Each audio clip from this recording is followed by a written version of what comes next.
Welcome back to the Aviation RC Noob Podcast. You found us. My name is Joe. And I'm Matt.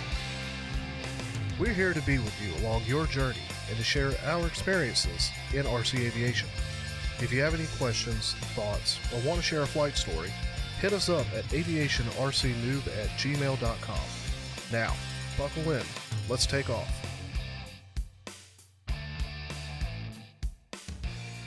Welcome back. We're here with Terry Dunn, and we're going to talk about aircraft design. Terry Dunn, welcome to our show. Thank you. Happy to be here. All right, great.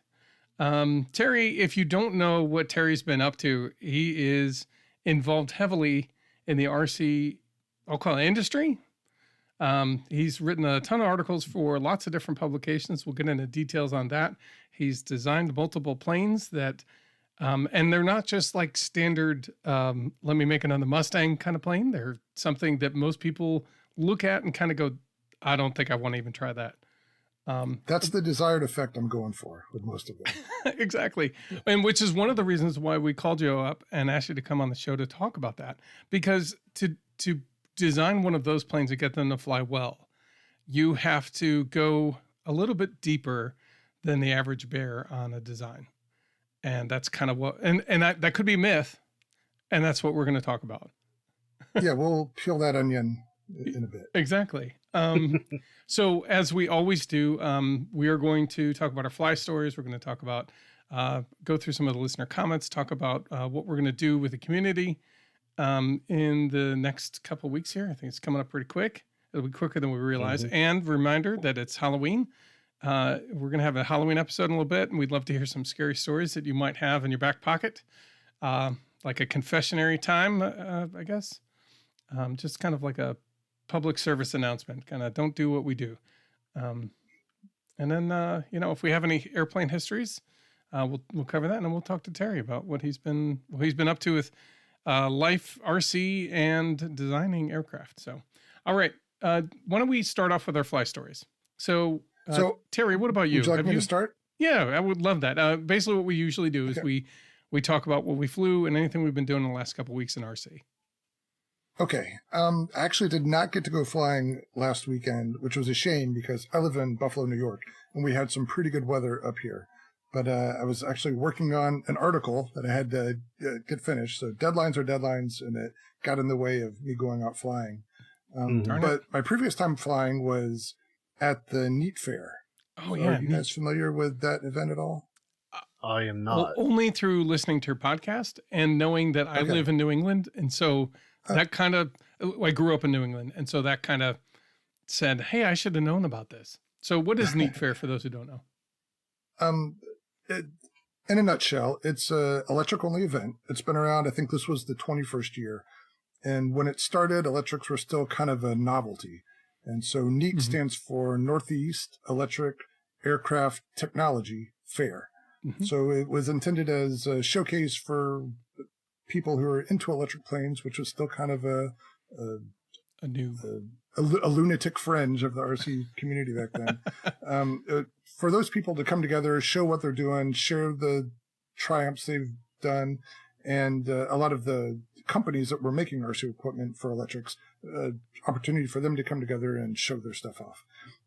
And so it happens in the Catskill Mountains. I think it used to be somewhere else in the early days. Don't quote me on that. But now it happens in the Catskill Mountains at this campground that's in a valley, and it's got a full-scale grass airstrip there and a stream that runs alongside it. And there's a cast of characters that's been going there forever. And so there's a lot of history there and a lot of people that this is their vacation. They look forward to it every year.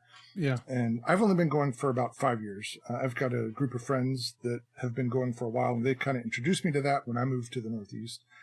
And so I've been going there, and it's some people go the whole week. I typically go just for the weekend. But really, you go, you hang out, you fly airplanes, and the technology of electrics is kind of stabilized a little bit. It's not on the arc that it used to be on. But there's still always a lot of neat stuff there, a lot of very innovative people there with some cool airplanes. So there's never a shortage of anything to see. Yeah. If anything, I'll run out of time. So.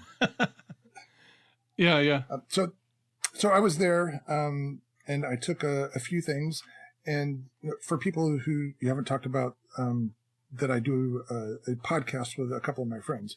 But my podcast that I do, RC Roundtable, we've talked about the Neat Fair. So I don't want to cross over too much about things I mentioned there.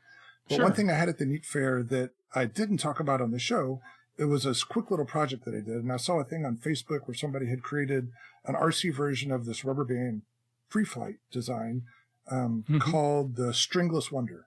And basically it's made out of balsa sticks covered in tissue, but the idea was that it looks like a kite, but it's a rubber band powered kite. Okay. And so I'm like, oh, that would be a fun thing to do in foam board. So I had some waterproof foam board. I sketched it out and I cut it out and added a motor to it and a couple servos. And I test flew it at the Neat Fair and it flew great.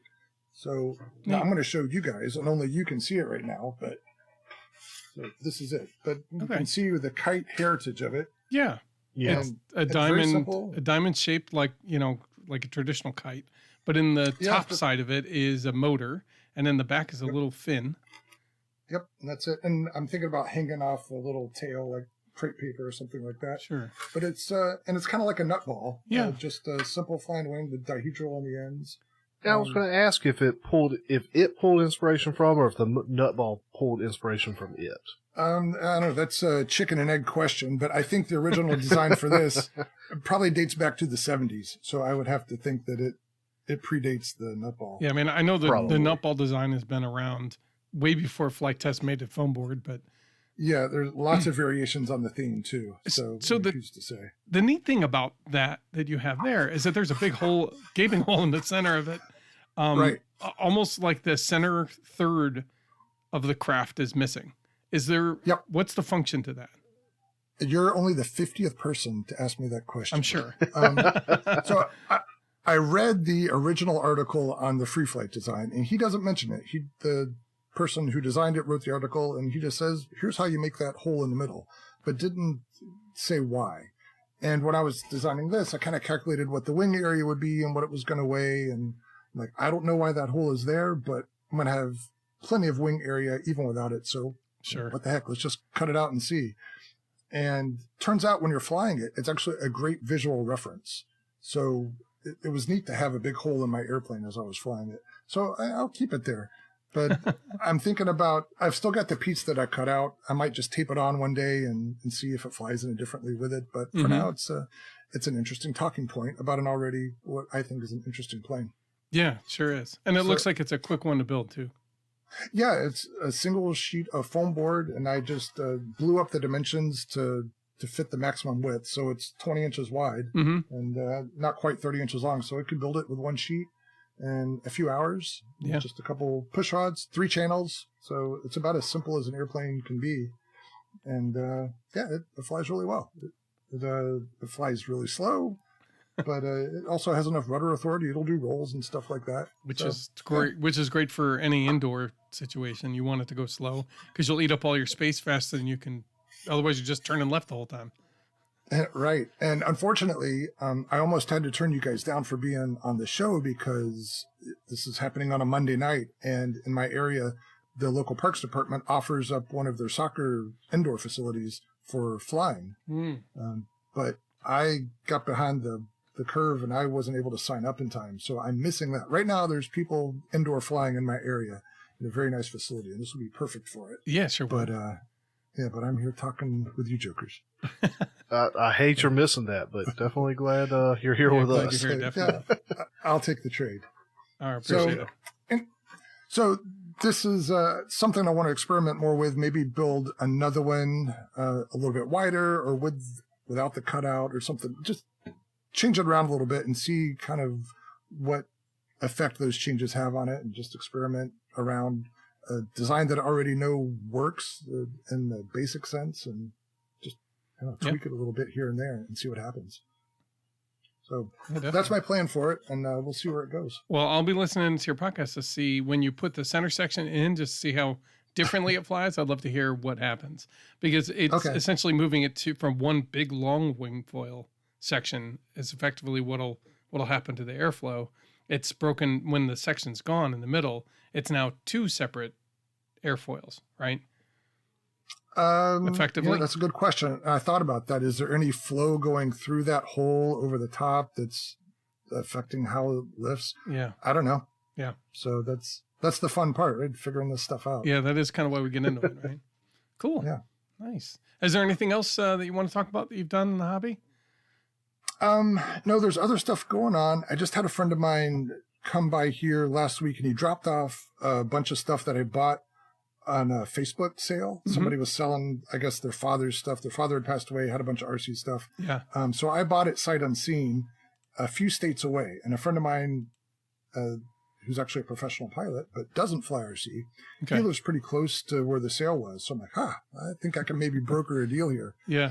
So my friend went and picked up all the stuff, and he's been keeping it in his basement for probably a year now. The original plan was for me to boogie down there and pick up the stuff, but then COVID happened, and so the pickup didn't materialize.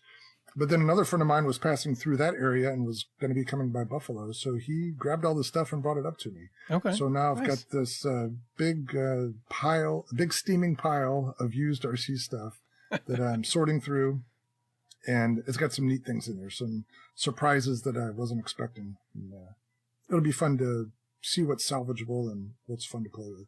Yeah, that's something we haven't really gotten into yet. Looking at swap meets and picking up, I'll call it picking up other people's problems. You know, where you're like, it's done. I don't know how well. I hope it's good enough. Right. It's funny you mentioned that, because one of the reasons that I bought this lot of airplanes was because it had a skeleton of an old Waco biplane kit in balsa. Okay. And it was the company's called Pika. I'm not quite sure how it's pronounced, but it was kind of the quintessential Waco kit back in the 90s. And it's a 5th scale, so it's 60-inch wingspan on the top. Big airplane, and lots of people love it. Yeah. So I'm like, if I get that, that's probably worth the deal right there. Well, when that showed up, it was not built by a craftsman, you could say. So, in effect, the Waco is not worth salvaging. But the good news in all that is a lot of the other stuff that I wasn't expecting to be good actually turned out to be really good. So, cool. Nothing was lost there. Yeah. Awesome. So, There you go. Really cool. And I'm really lucky that the sort of stuff that I like the most, a lot of other people don't care about. Like, I really like the brushed motored airplanes from the late 90s and all of the 90s, like the old Kyosho type stuff and the designs from the 80s and 90s when electrics were really in their infancy. Right. Most people don't give a hoot about those. So when they go up for sale, I'm not usually competing with anybody else to get that stuff. So when I find it, I try to pick it up and upgrade it to modern equipment. And so for stuff that flew well back then with brush motors and NiCad batteries, when you get rid of a third the weight and you double the power, they tend to fly really well. So I always have fun upgrading that stuff. Yeah. Yeah. Back in the days when you were pushing the limits of weight versus power, you know, because you had to do the NiCads, which weigh a ton, and the motors weren't super efficient like the brushless are now today. And so you're really kind of pushing boundaries. Yeah, so the airplanes had to be designed well to operate at that level. So you take a well-designed airplane and then give it some power and shed some weight, and good things happen. And then it flies really well. Typically. Nice. It's not always a guarantee, but yeah, I've had pretty good luck with that stuff. Nice. That's one of the things I've noticed with reading some of your articles, is that seems to be, I picked up on that's one of your pockets of joy in the hobby. Yeah, I definitely have a theme. Nice. Like that. Well, speaking of picking up a design and trying to fix it up, Joe, what have you been working on? Ooh, Matthew, that segue, like that transition was. Is it too harsh? No, it was good. Sorry, I just had to. Sorry, Terry. I wasn't trying to cut had you to off, I call just out thought the you were buttery done. smooth, man.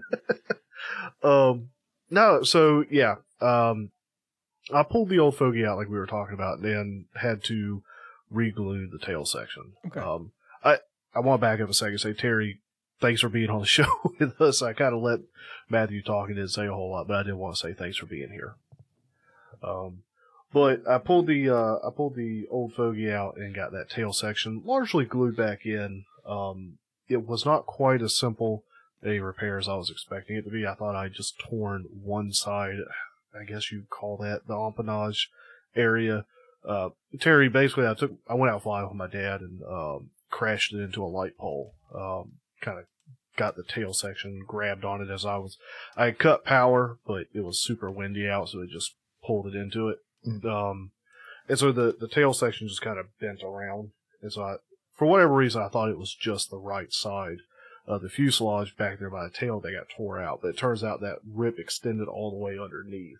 And so it was just the one side of the back end of the fuselage. I was holding that whole tail assembly on.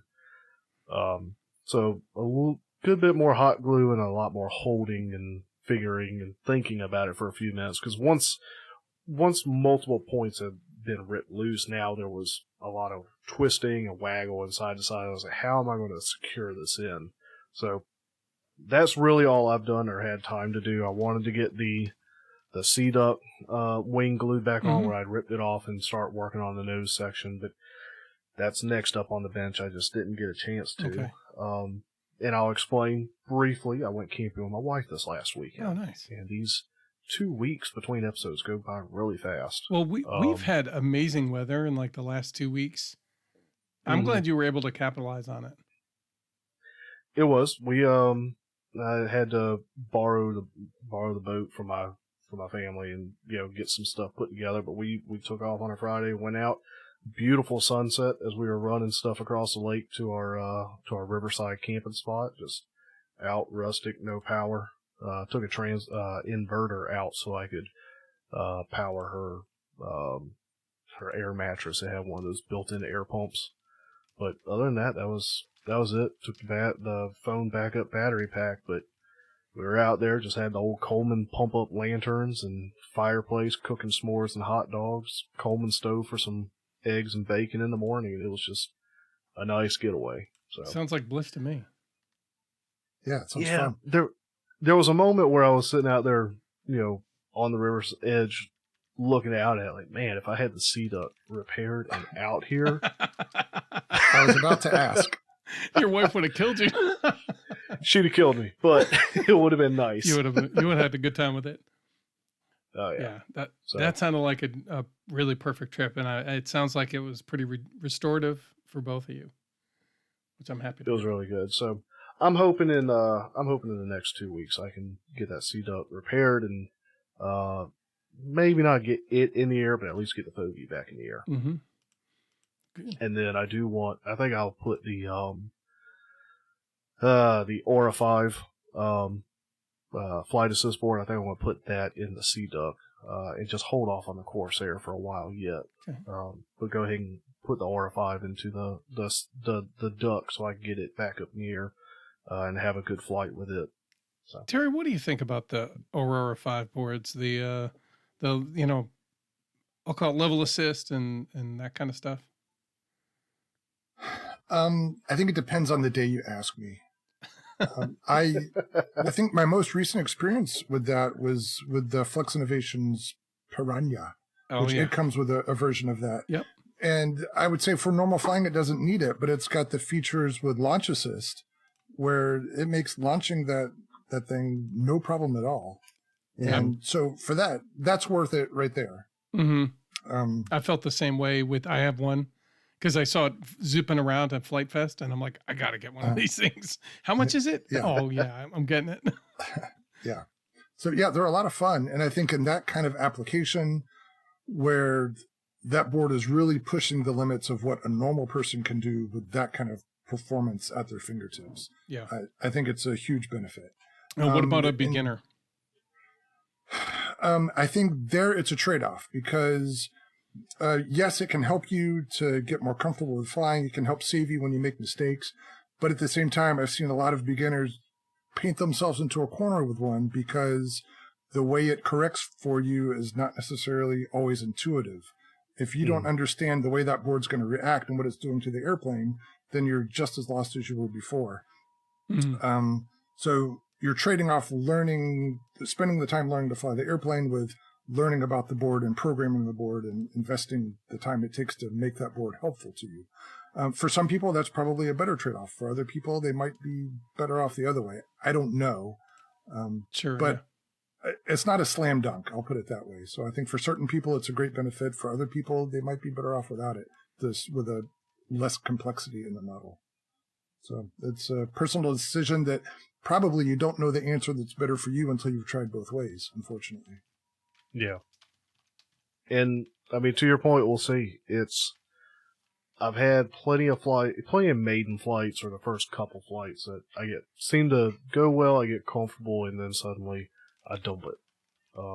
So this is not intended to be a long-term fly my plane with it nonstop. It's let me get up there and get comfortable with this plane and kind of see what it's doing, especially like the Duck or the Corsair. They're just models I'm not accustomed to.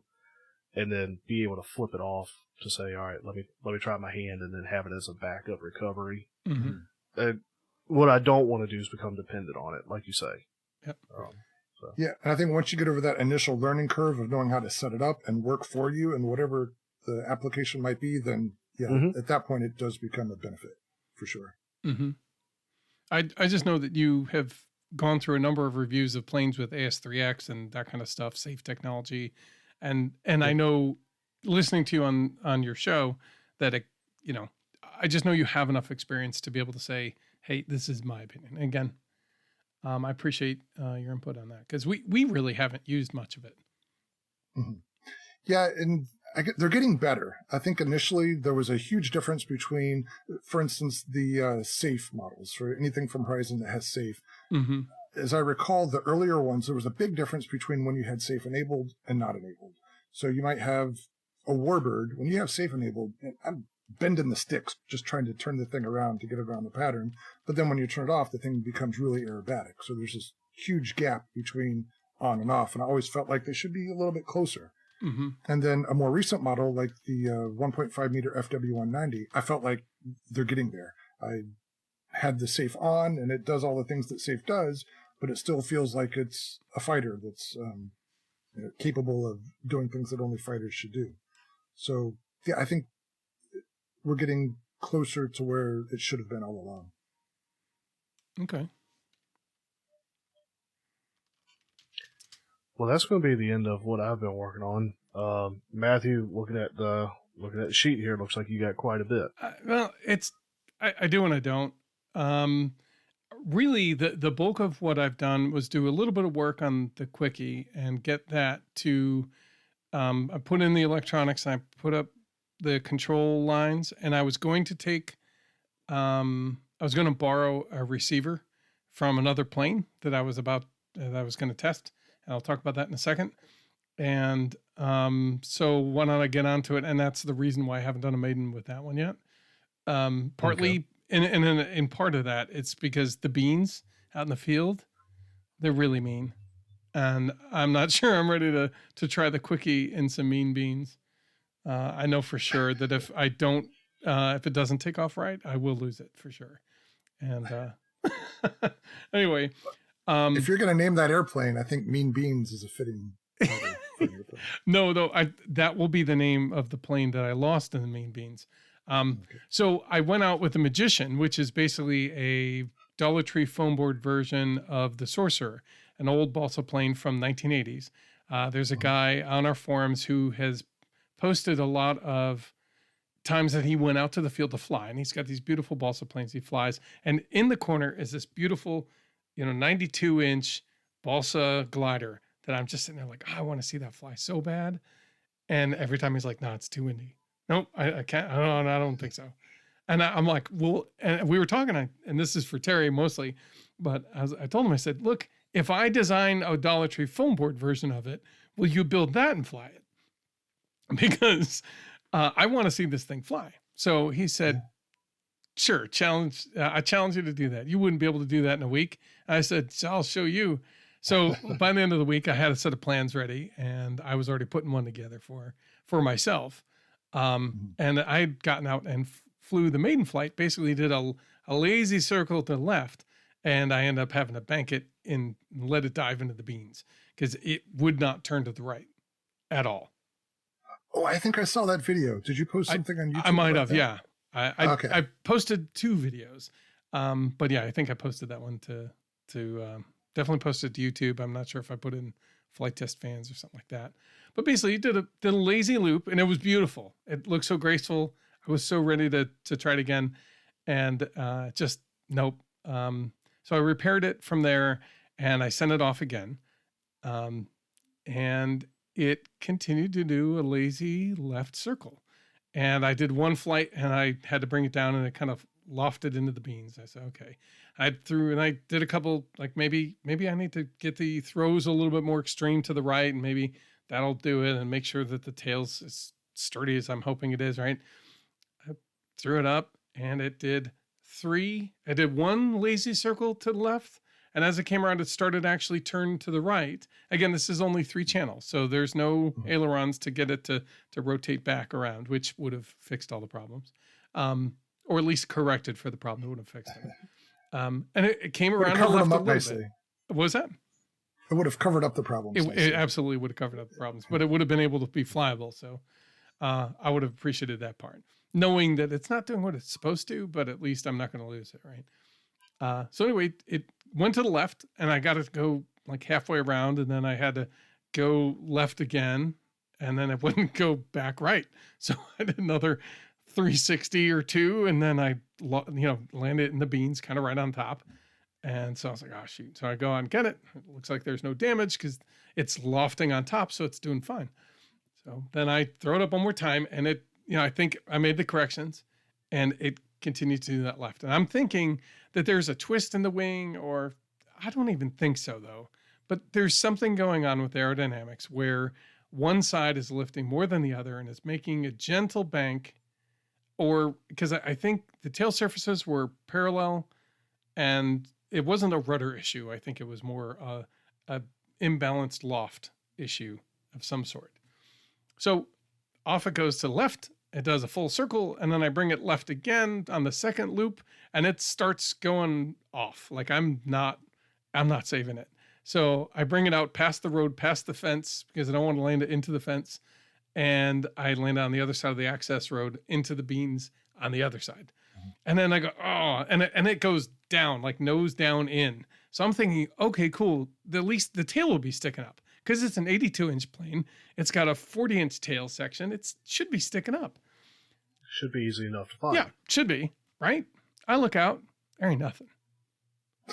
There ain't nothing at all. And it's now, of course, I start my endeavors usually like 6 o'clock, and it's getting darker earlier. So it's like 7 o'clock, and I'm looking around going, I've only got about a half hour to look for this thing before I start getting out there. And I'm walking around in this. I'm doing the high steps. Meanwhile, like my back I pulled something in my back earlier that week. So moving around wasn't the most comfortable thing. And I'm having to high step it, across the beans. Otherwise, I'm literally, it's untying my shoes. It's trying to grab hold of them.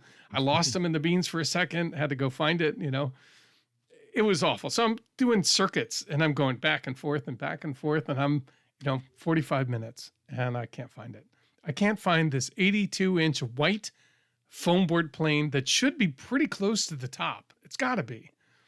Nope, not at all. So I then go home. I said, shoot. All right. And then I think I had the Texan with me. So I picked up the Texan, and I wanted some sort of moderate success. And I just took it, and I just flew like 3 circuits like it was nothing. It was easy. It was gentle to fly. It was fun. I could do acrobatics. I could do lazy. I could do kind of fast. I could do dive bombs. It was great.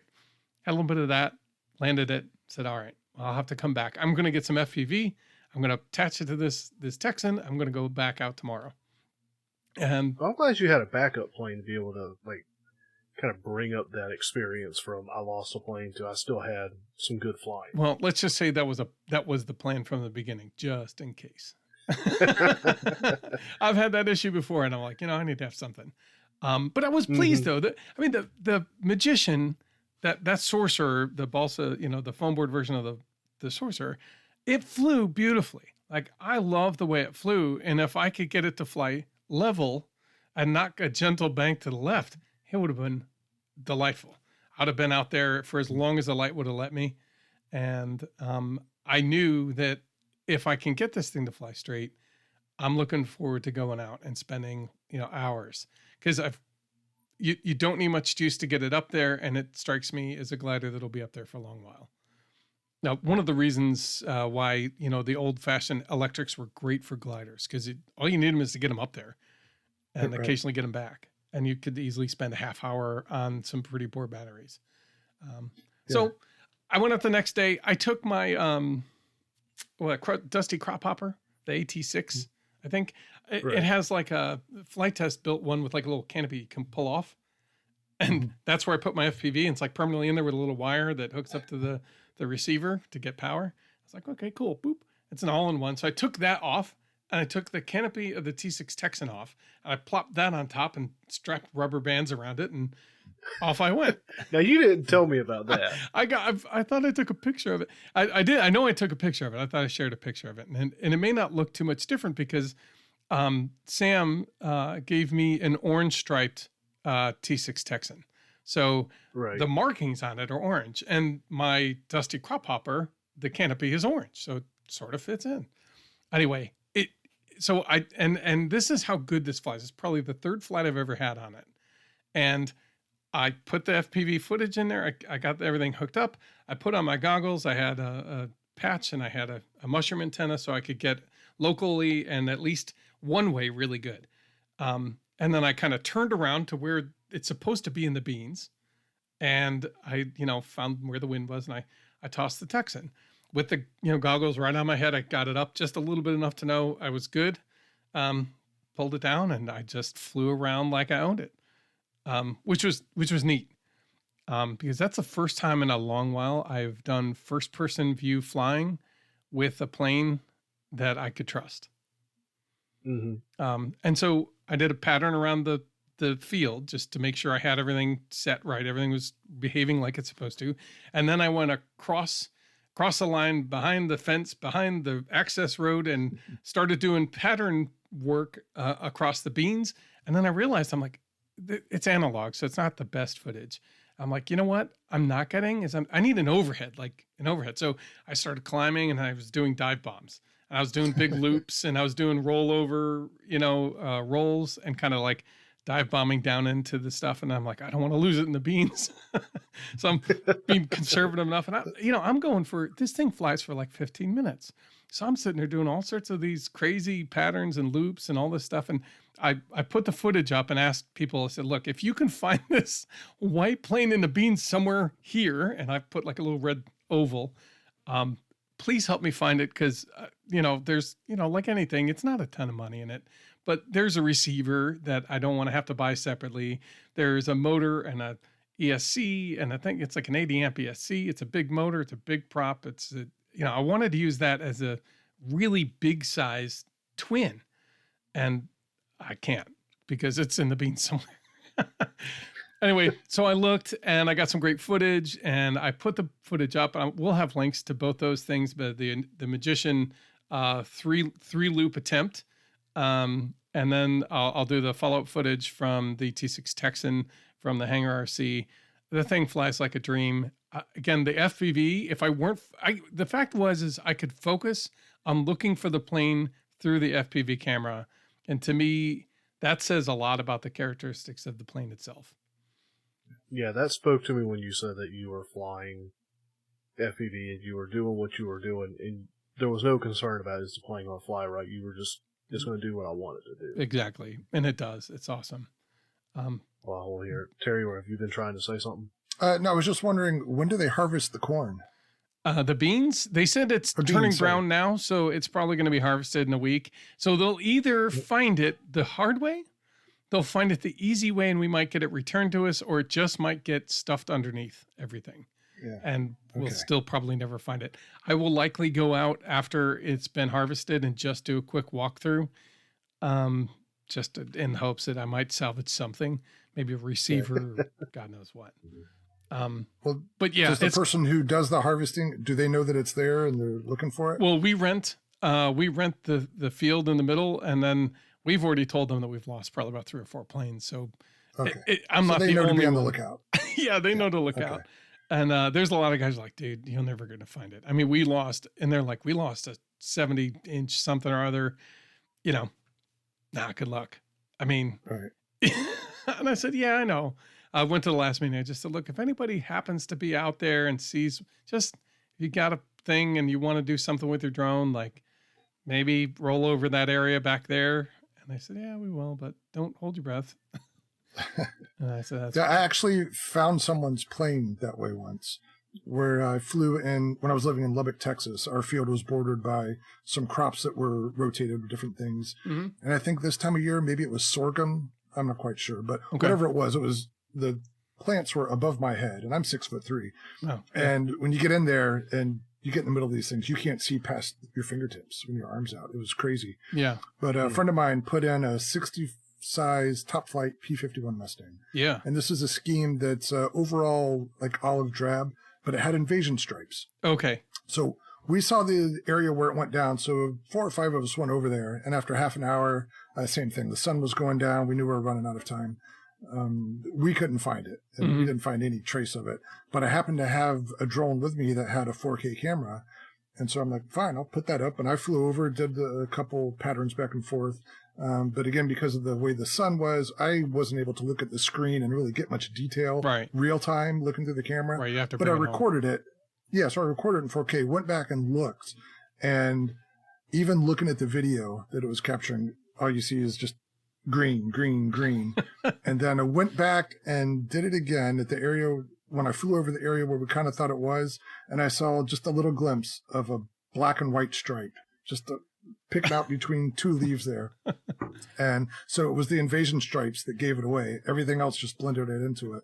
Yeah. And I went back the next day, kind of triangulated where it was and went right to it. And miraculously, the plants that made it so hard to find also cushioned it like it landed on a pillow. There was no damage at all to the airplane. Right. So, I mean, that's kind of why the Magician got 3 flights, because it crash landed twice. Not all of them pretty, but those beans are tangled pretty good. So yeah, they act as a good cushion. So nice. Well, I'm glad you got something back. Yeah. It was that made the drone worthwhile.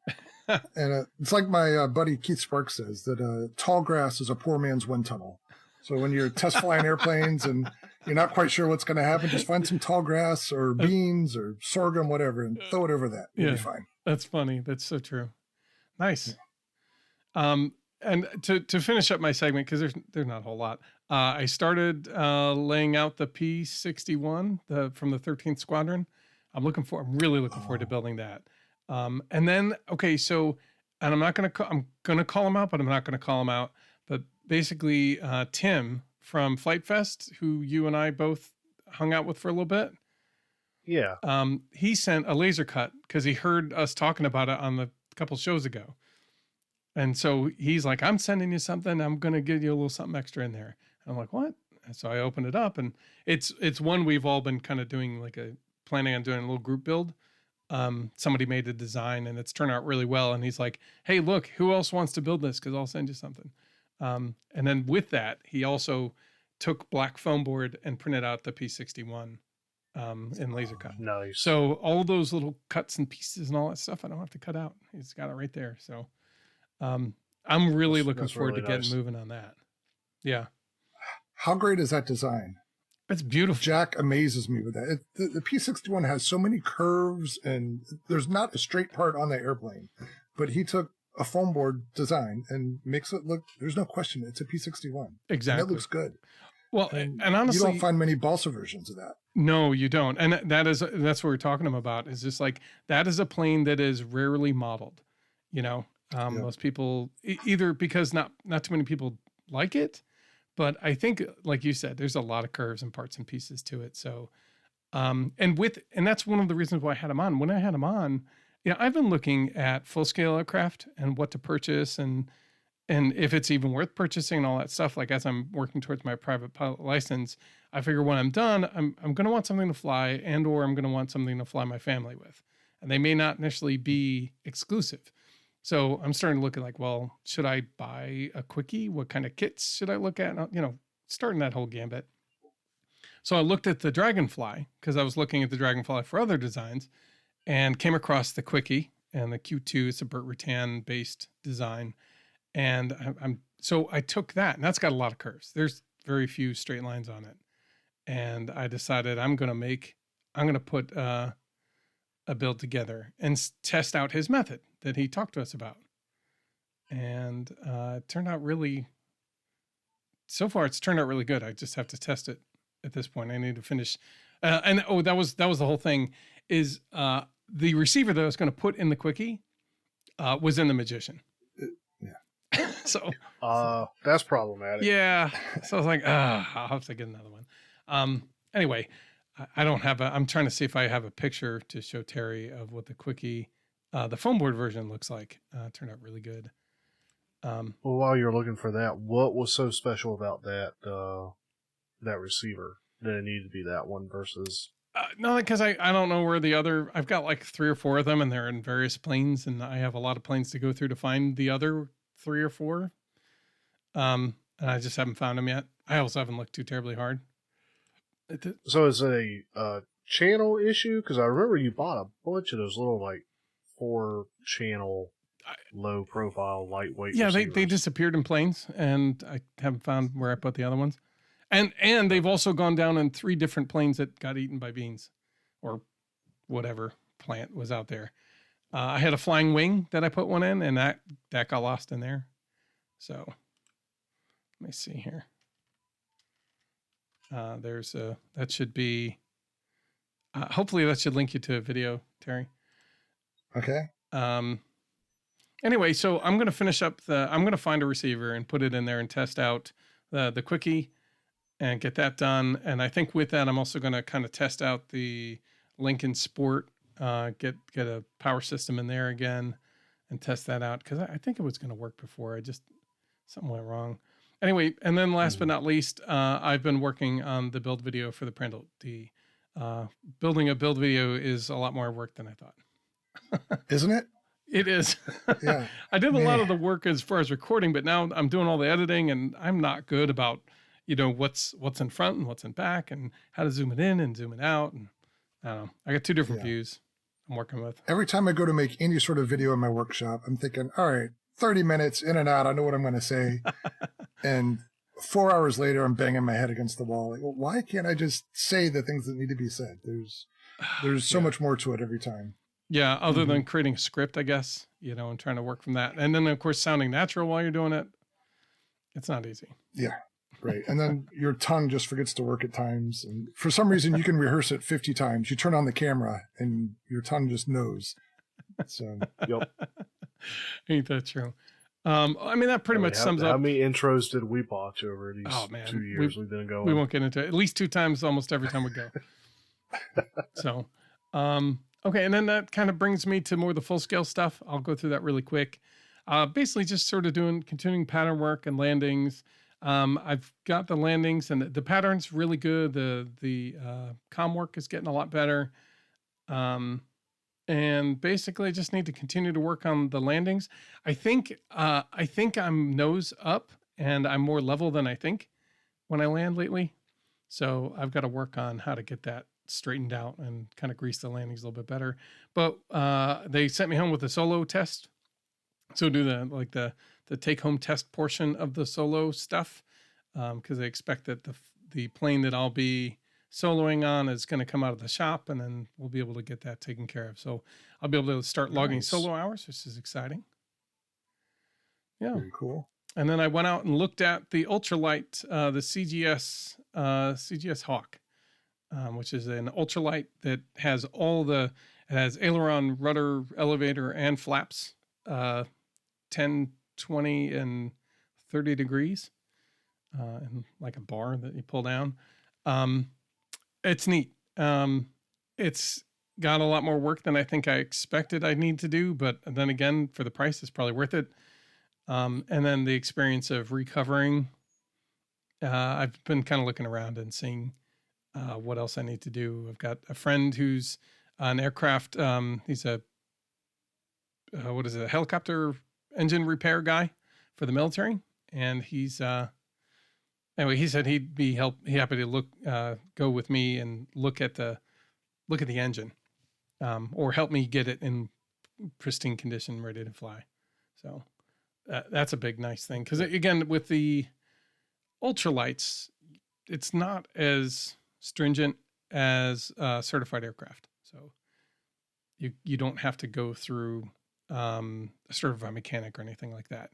If you think it's good enough, you're taking your own life in your own hands, then go ahead and do it.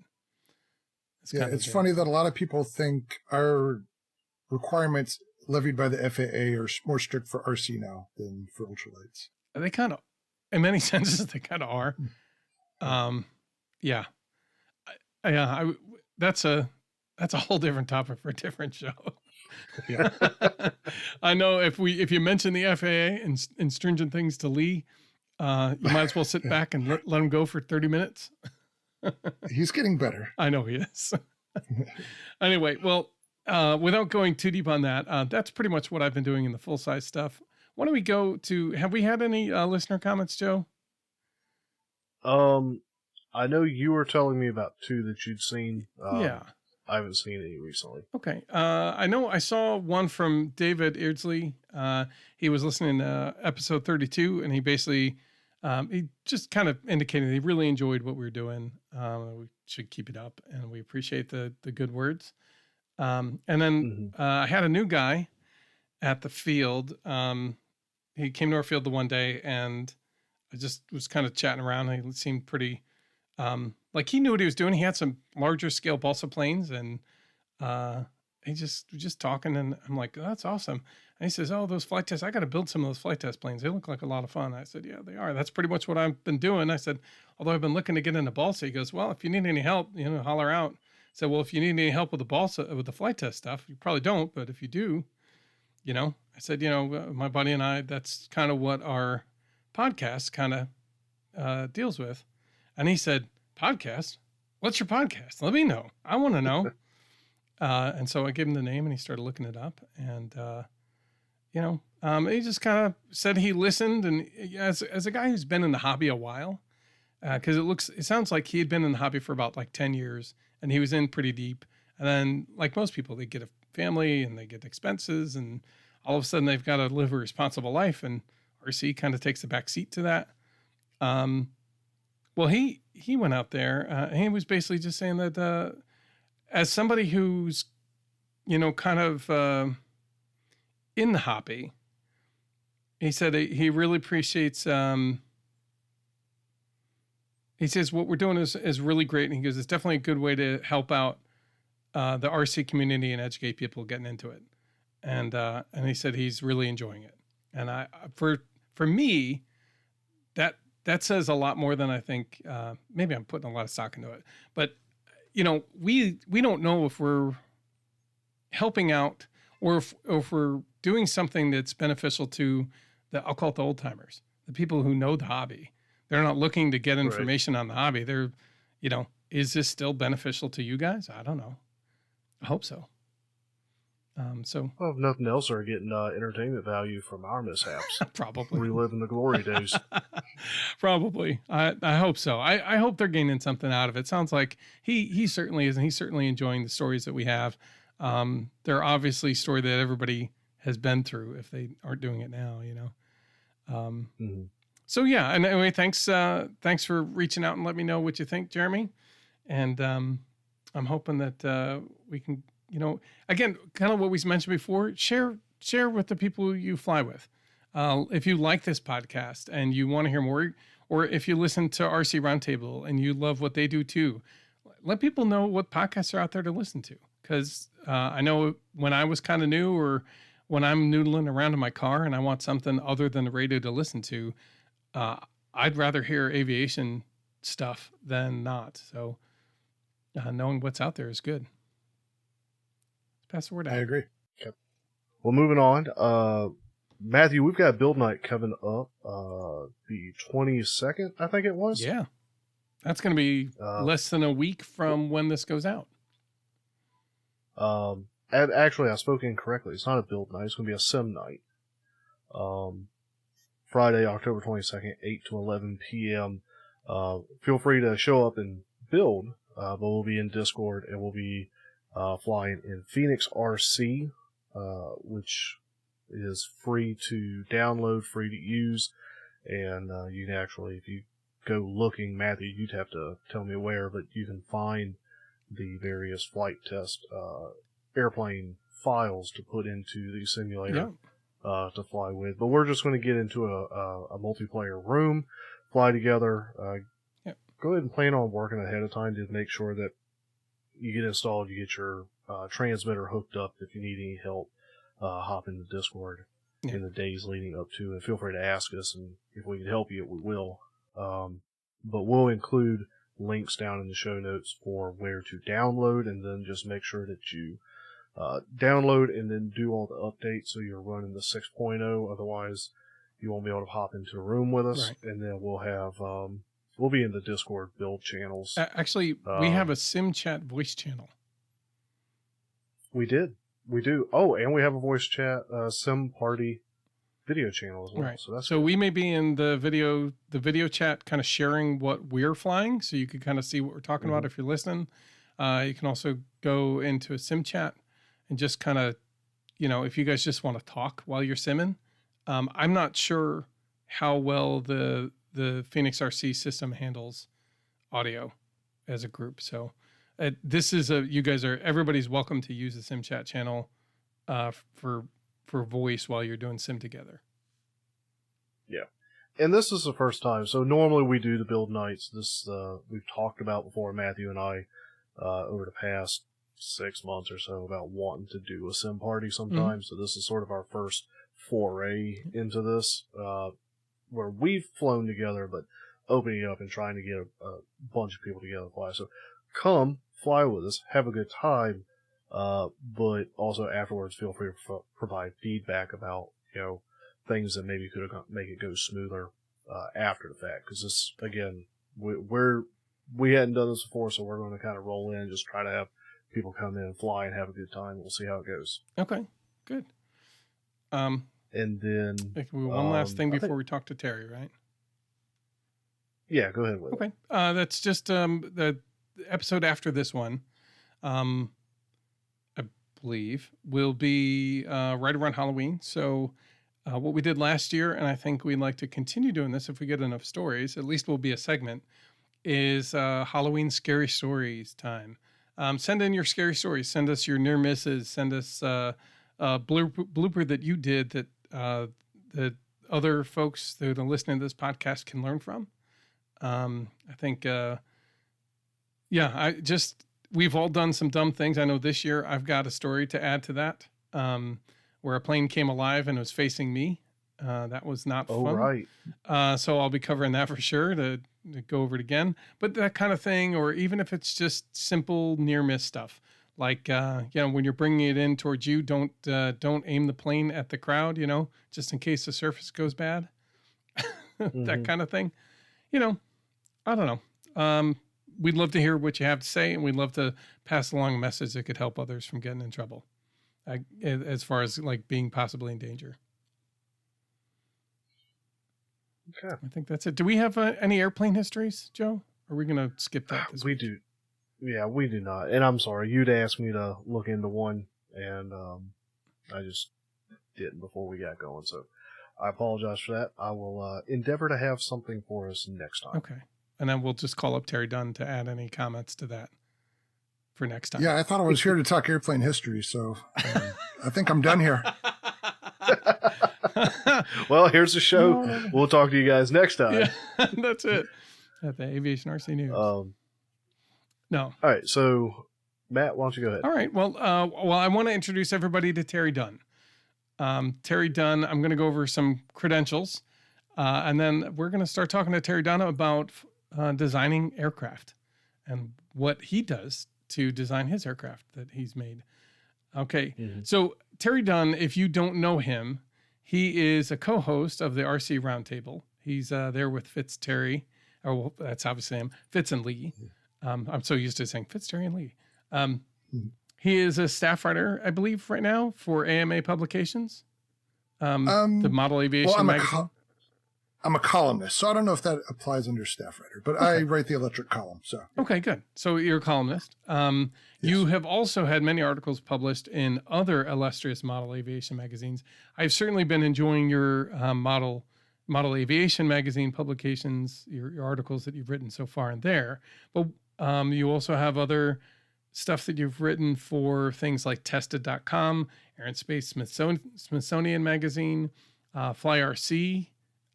Is that a magazine? It was. Oh, it was, right. It folded. Yeah. And another one, if you used to read it, RC Report magazine, as well as a couple other things in various places here and there. So Terry is, I'll call it proverbial columnist about town, if you would, for the hobby. I'll take that. Okay. As well as some of the things that you've done have been a lot of reviews of different products. You definitely have taken some time on the RC Roundtable to review some products.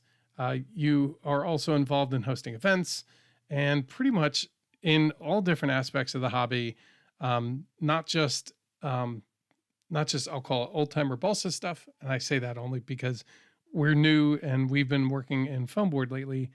But basically, yeah, you've been all around doing stuff in this hobby for a while. You can say a long time, since I was a kid. Okay. So yeah, the virus got in my blood early and I haven't found a cure yet, but I'm not looking that hard either. No, so. I bet not. Nice. Well, you also currently work, you don't currently work at NASA. You used to work at NASA. I did. And I'll be asking you a little bit of questions about that. Okay. Because it sounds to me, if I remember right, you were working on astronaut stuff, which people find very fascinating. I know I do. While it may probably not be as exciting as it sounds, but it probably is. I know you said who are you working for currently? I work for Tesla now. Okay. Can you talk about anything about what you do? Not a peep. Not a peep. Okay. Unfortunately. So no, I actually had to sign an NDA when I got hired there. So yeah, They're pretty serious about not sharing their secrets. Okay. Well, then we can just talk to you a little bit about NASA. Okay. And that'll be fine. Just know that he works for a mysterious company. A mysterious car company. A mysterious electric car company. Yeah. Doing mysterious things. And then one of the latest designs, especially for us foam boarders, again, for those of us who are working in the foam board stuff frequently, one of the latest designs that you put together, which was the Parallax, right? You had worked with Dan Spons to put together a foam board version of it called the Yin-Yang. Sort of. The Parallax is a single engine asymmetric model. The Yin-Yang is a twin. Oh, so yeah, it's the same sort of design concept, but they are different airplanes for sure. Okay, good. Well, I'm glad you're here to straighten me out because I was definitely sideways on that. That's all right. And I'm going to have a question that just adds another question to later on because I've got questions about the twin. I can't imagine doing this as a single. Right. At least based on what I've seen at the Yin-Yang. So I want to tell you that my favorite episode of the RC Roundtable, which I remember I was driving to and from the Cub Scout day camp or whatever it was. We were one of the things, it's like an hour and a half drive in the middle of nowhere. Was you started talking about your design of the Parallax and you couldn't talk about, I know you guys like to kind of brief over stuff when you get technical. You're like, let's not talk about technical stuff. And they go, okay, sure. And off you move to the next subject. I'm like, no, talk about the Parallax. I want to know the details. I enjoy designing planes out of foam board. I enjoy taking wild ideas and seeing if I can make them fly. And as I don't know anything about aviation, I'm only a couple of years into it. I'm not an avionics engineer. I'd love to know some stuff, and I'm sure I'm not the only one. So, but before we get into those details, because I do want to talk about, I think the Parallax is probably the best thing to talk about because I think it'll talk on all the subjects we want to know about. Okay, that's fair and probably an accurate assessment. Sure. I mean, because we could talk about designing a P-51 Mustang. It's like, okay, well, it's symmetrical, so you don't have to worry about half the stuff you need to worry about. You know, I'm going to argue that point when we get there. Good, but let's do that. But before we do, let's talk about your beginnings. How did you? How long have you been at this hobby? You said you started when you were really young. Yeah, I don't know the exact date, but my dad is the oldest of. Is it 6? So yeah, my dad's oldest of 6. So. And strangely enough, my dad was in the Army and in Vietnam when his youngest brother was born. So I had aunts and uncles who were pretty much my age. Okay. And tons of cousins and all that. So my grandfather and my uncles, they had all done control line since they were young. So I grew up just being around control line planes, and they would have a scrap of styrofoam. They would just make a glider. Just very hands-on type people that weren't afraid to try things and build stuff. So that was my exposure to it. And for whatever reason, I was born with the gene that just has an interest in airplanes. So that's always been there. And based on the family I talked about, that gave me the avenue to explore all those things. So I was flying control line planes, half A and 35 size, and just whittling balsa gliders and stuff. As early as I can remember, probably starting at 7 or 8 years old. Wow. And the house we lived at the time it was kind of in the woods, but we had a clearing that would just barely fit a half A control line plane. So I think the lines are like 30 feet long. Right. So you need a 60-foot diameter circle. We might have had 65. So if you drift while you're standing in the middle, you're going to grab a tree branch. But I had a Cox 049 powered PT-19 that was held together with rubber bands, kind of a quintessential control line plane that kids had back then. And I just flew the dickens out of it until I destroyed it. And then we moved on to 35 size stuff. And at some point I made a transition, probably during middle and high school, that I got into RC cars. And for a while I did 10th scale off-road racing. And then when I moved out and went to college, I got back into RC planes.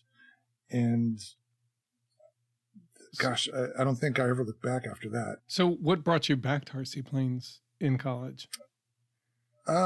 Well, I went to Embry-Riddle Aeronautical University. Oh. So for those who aren't familiar with it, it's basically a school for all things aeronautical. So I was just immersed in airplanes all the time. The campus is literally at the airport.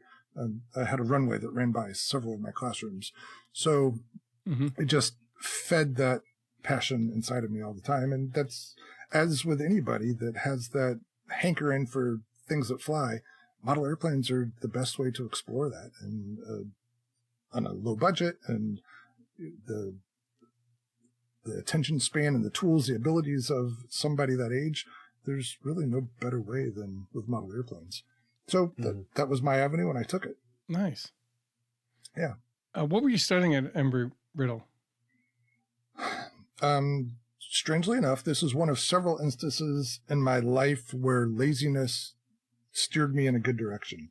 I originally wanted to go there to become a professional pilot. Okay. They have a program for aeronautical science, and basically you get your pilot's license, and when you're graduating 4 years later or whatever it is, you're a rated commercial pilot. I was late submitting my application to the school, and by the time I was accepted, all the slots for that program were filled. And one of my friends at high school was also going to Embry-Riddle, and he was doing the engineering physics program, which is an engineering program that's related to spacecraft design. And so I'm like, oh, that sounds like fun. Let me do that. The idea was I'll do that for a semester, and then a slot in the piloting program will open up. Well, as it turned out, I started engineering physics and really liked it, and so I just stuck with it it took me 5 years to get out of there, but that's what I graduated with, engineering degree, basically how to design spacecraft. Okay, cool. So that's awesome. Oh boy, I don't want to go too far. I guess I want to, this brings it towards what, I guess where we're trying to go. Did you have any aviation aspirations? Were you looking to be a pilot at any point in this? You mean after graduating college? Sure, or through? No, it's funny because the way they have things set up at Embry-Riddle, or at least they did at the time, there's a whole ramp full of airplanes that they're pilots going on training flights. If there's an empty seat, as a student, you can hop in one of the empty seats. So I went and did several ride-alongs in Moonies and Cessnas and other things, and I decided that I didn't want to do anything if I wasn't at the controls. So I didn't want to be a passenger in small airplanes. Okay. And strangely enough, I guess along with the same experience, I lost that drive to become a pilot as well. I really got more fascinated with the design side of it and making things. So maybe it has a little bit to do with a weak stomach or something, some nausea that I had on a few night flights. But for whatever reason, I decided that engineering was where my strengths were, and that's what I decided to follow. Okay. Nice. Well, it's good that all ended up working out for you, because... Go ahead. Well, it's pure luck, probably. I mean, I was a dumb kid. I didn't know what I really wanted. I fell backwards into it, and I'm glad I did. Yeah. I mean, how many of us really knew what we wanted to do or what we were going to be doing when we were that age? Very few are lucky enough to have that. That Matthew's over here raising his hand like he knew what was up. I knew I wanted to design something. I knew that's kind of where my brain went. Like, I like to think things up and figure out why they work or why they don't.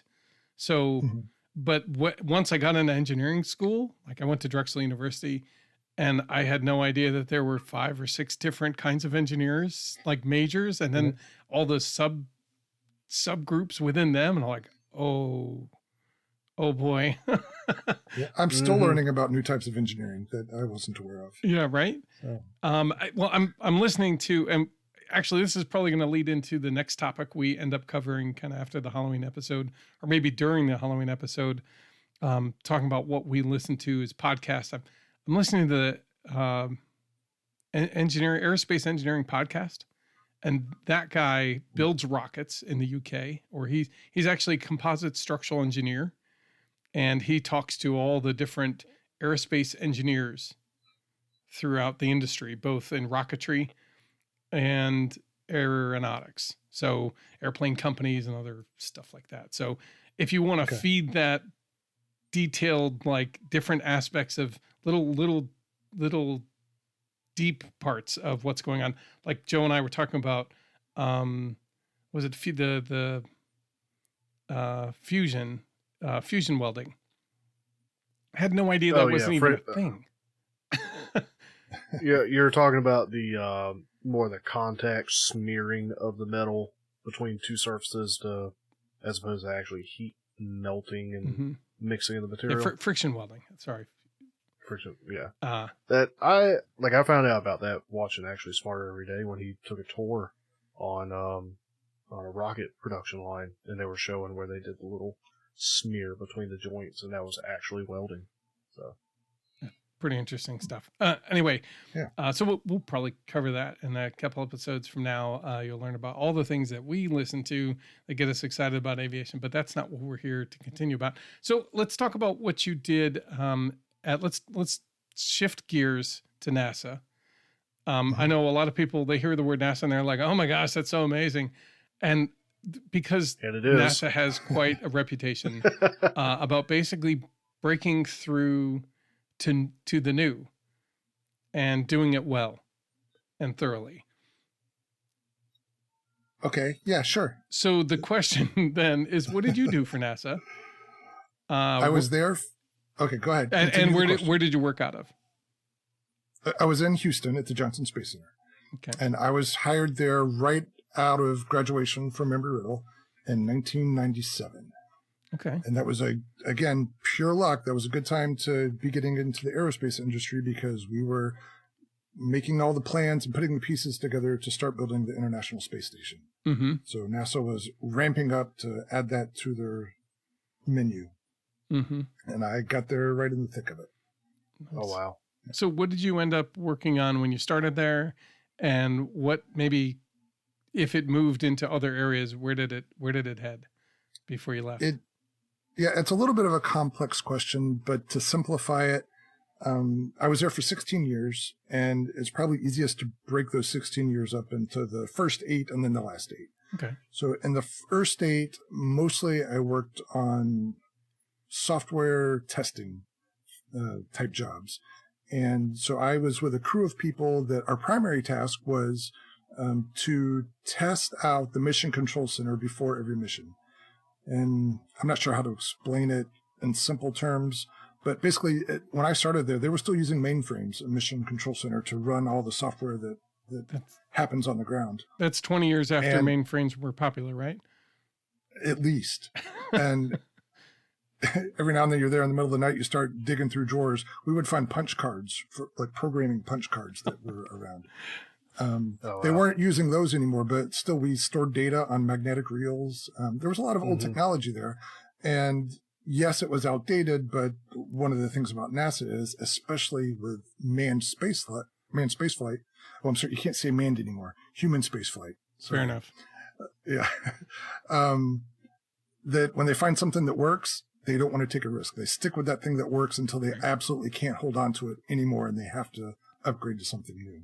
I'm currently in the utility field. Sense. It's the same way there. Yeah. So, and that's why we were hanging on to mainframes, and several of the big projects I worked on were taking applications off those mainframes and putting them onto servers and things like that. So by the time I left, yeah, the mainframes were gone, but it was neat to see that transition out of these room-filling computers that were in the basement up to the newer stuff, which filled the top floor of the room. But nice. So basically, my crew of less than 10 people, we would go into the Mission Control Center and we would replicate the whole flight crew or the crew on the ground inside Mission Control Center, and we would run all the applications they run, and we would make sure that before each flight that the Mission Control Center was ready, because it would change between each flight depending on the specifics of that mission. And we would interface with the shuttle simulator, which was a few buildings away. Not only does it act like a space shuttle, but it transmits data and telemetry like a real space shuttle would. So we connected that data, so we're practically running a mission, just simulated. Right. To make sure that things are working on both ends, both the software that runs on the shuttle and the software that runs in Mission Control. So that was the primary job, and in addition to that, I got to do some testing on the shuttle simulator side, which is fun because you get to fly the motion-based 6-axis shuttle simulator. That was always fun. And when I started with that, they were still using analog gauges in that cockpit, and they didn't switch to glass cockpits until a few years later. So it's really fun to fly the shuttle on analog gauges. Yeah. Yeah. Well, it's much like when I go into the unit I'm flying for my private pilot. It's an old Cessna 172 from 1940 whatever, and yeah, it's all analog. I mean, there's no digital anything except the radio, which is pretty much push button and dial. It's you know, you're not getting too fancy.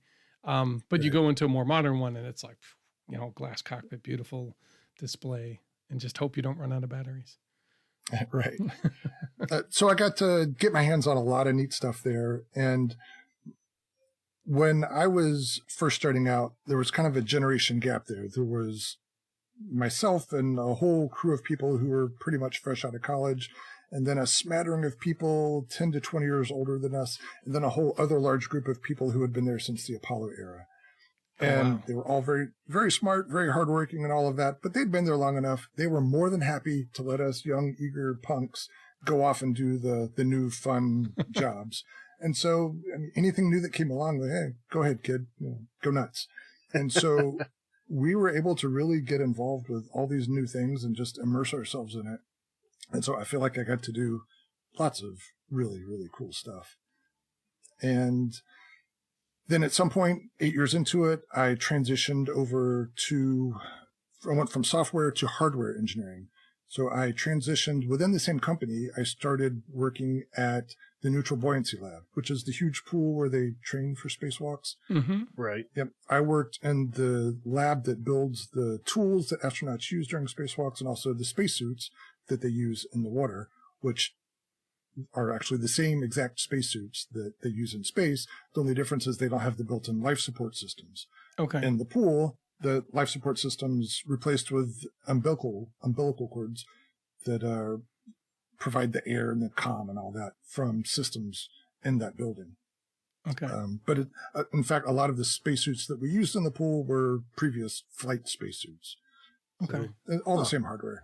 And another big difference is on a busy year on the lab that makes the suits that actually go in orbit, they might build 8 or 10.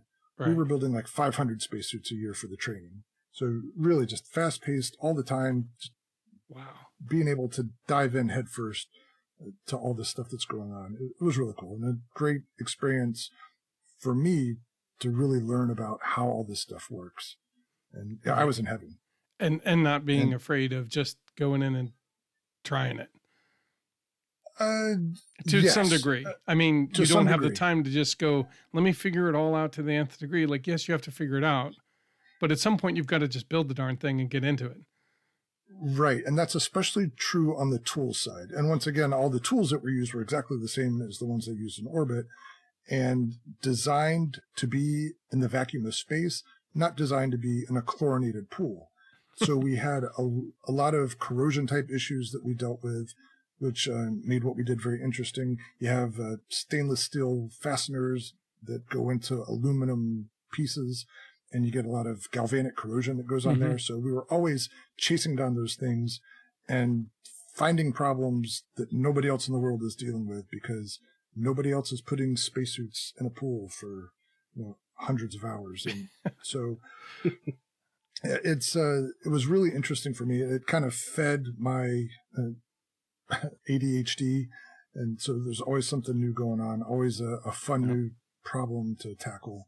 And at the same time, it was what I thought at the time, very fast paced. In hindsight, working for the government, then government fast paced is different from Tesla fast paced or private sector fast paced. Yeah. Consultant fast paced versus where I work now, which is a government utility. They're different paces altogether. Yeah. Sometimes I yearn for a busy NASA day when I'm having a busy Tesla day. And related to that, if there are any people listening to this who were in college or soon to be in college and considering internships, I really encourage you to do multiple internships, one at a government-related type job and one at a private sector job. See those differences and compare and contrast and take a little bit from both. The ideal situation is somewhere in the middle. But even now, having had a good deal of experience in both areas, I'm sometimes shocked by the differences that I see. And the different ways that problems can be tackled in equally effective, but vastly different ways. I hear it. Yeah. My work as a civil structural engineer, refitting floors structurally for a microchip company is a very different pace than that of, we'll call it a government building that they want to refit a floor or put a new air handler unit or something like that. Like it's way different. It's like, can you have let's that? do an environmental study on that. And we'll come back in 6 months. Exactly. It's like anytime in the next 6 months will be great. And then, you talk to the microchip company and they're like, we need it built in 2 weeks. Yeah. Like, we don't have time for the downtime. Like as in, we don't. Cause if we do, we've missed our window for profit basically. Right. The flip side of that is I work, and I don't normally talk about my work a whole lot, and I'm not going to go too deep into it, but I kind of work low-level corporate restaurant franchise. And by low level, I mean like I'm not working at the corporate level. I'm sort of in between corporate and the restaurants. And so I get to see some of the stuff that comes down the pipelines, and sometimes it's a real rapid, here we go, but other times it's a real slow. So it's an interesting mix between the two. We've had stuff that corporate's been talking about for, a couple of years that still haven't come about, or like, oh, it's still coming, but then other things that come out of nowhere that suddenly has to happen right now. So it's a weird mix between the two. It is very odd. So, well, cool. So it sounds like you hit, Terry, you hit an amazing, I'll call it happy places where you landed. Just pure dumb luck. And I'm so thankful for that. That's awesome. And it's probably worth pointing out that since we're on the topic of model airplanes, at least partially. Yep. We're coming back to it. A lot of people think that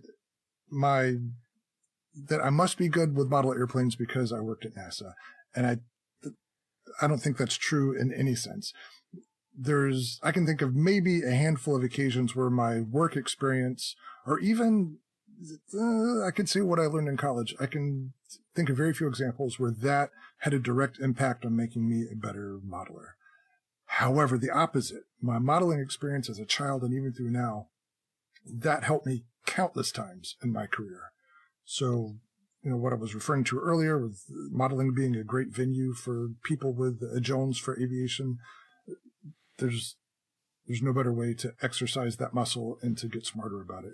It will pay dividends for the rest of your life. Yeah, here. Well, there's engineering and puzzle solving and electronics these days going on. Like, it's a ton of stuff. Yeah. Troubleshooting, for one. I think the only thing that engineering translates back is more process, the general process of taking care of a project. Right. That's probably about it. Yeah, I think if on my first day of engineering school, they had said F equals MA in every application you can think of, and that's physics summed up in a nutshell. Here's your degree. Go start working and learn what you really need to know. Yeah, just remember F equals MA, you'll be all right. So. And I'm sure for the electrical guys, it's what is it? V equals I over R, right? There you go. Yeah. Now you're an electrical engineer. Good luck. Go have fun. Anyway, we're making light of that part, but it's not too far off. So as you said, you basically were surrounded by aviation as you went through your career, basically, whether you're at school or at NASA, or even is it a thing in Tesla, or is that something you still can't talk about? Well, is aviation a thing? Yeah, I mean, do a lot of the guys in there, is that kind of like their side hobby? Possibly. Where I'm at, I'm not aware of that many. There is an informal group there of FPV pilots. Okay. At the location I'm at. Quadcopters and stuff, mostly. Yep. Okay. So yeah, I think same sort of thing when you're around people with natural curiosity and people who like to do things with their hands. Their aviation's usually not that far away, but there isn't necessarily anything that draws aviation-minded people to Tesla that I'm aware of. Okay. So, all right. Again, Joe and I could probably go for a while talking to you about NASA and talk about some of the minutia, but we came here to talk about designing airplanes. So we've had a couple people so far talking about their design process and, talking some of the basics. Like I talked about how to take a 3-view and turn that into some kind of plane. And then we had somebody talk about their process, and then we had the Nisgodas come in and talk about how to make a molded foam, what their process is. And what I wanted to get to with you was more, I know that to do the parallax, it must have required something a little bit more involved with, I want it to look like this, let's balance it and hope it flies. There were some elements of that, but yes, I do feel like I attacked it with a scientific strategy. Okay, so let's talk about generally when you take on a project to design a plane, what's your build process? Like what material do you like to start with? Is there a preference you like to go with? Is it different depending on your phase? How do you pick a plane? That kind of stuff. I don't think there's any singular answer that applies every time. Let me see if I can remember all the questions. In terms of projects that interest me, just about anything can. But typically I'm drawn to things that are unusual that I don't fully understand. So to me, the figuring things out is a big part of the reward in doing all of this. Okay. So I feel like I could probably make a boxy type simple airplane. Yeah. And there's nothing wrong with that. I've done plenty of those. But if I'm doing that, there's something about that airplane, either in how it flies or some element of it that's unusual for me that I had to figure out to put into place. Okay. So I would have to say that's my big draw, is figuring something out, and preferably something that nobody else has bothered to figure out before. Right. So is there a component of you look at it and you say that obviously it works, but looking at it, it shouldn't. So let me figure out why it's working. Like what's that magic sauce that's causing this to work? That's what you're looking to figure out. Yeah, and not even necessarily something so obscure or so weird that it seems like sorcery, but something that just doesn't quite jibe in my head, or something that I've never gone through the thought process before to figure out why it works. So I think the parallax is one of those extreme examples that Sure. it is pretty weird. But there are other less extreme examples. I remember one I did when I was living in Houston that I was thinking, I don't think anybody's ever done an EDF float plane or flying boat. So let me see if I can make a flying boat that's powered with an EDF. Turns out that was one of my worst failures. That plane didn't fly worth a hoot. Or I should say, it flew okay, but I couldn't get the darn thing off the water. It stuck to the water like Velcro. But I'm not mad about it because I learned a lot coming out of that project. So yeah, they're not all successes. So was it something in the weight? Was it that the EDF didn't have the oomph to get it up to speed to plane out and get out of the water? What was causing it to stick so hard? It was all about hull design and where you put the step and whether you have a V hull or a flat hull and whether your bottom is smooth or it's kind of rough foam. So there were a lot of elements to it where I thought I had done my homework and figured it out beforehand. But there was some important factors that I didn't take into account that basically when you powered it up, the motor was up high. But when you powered it up, the tail would sit on the water because the hole had so much, the term we like to use at NASA, stiction. The thing just sucked in there.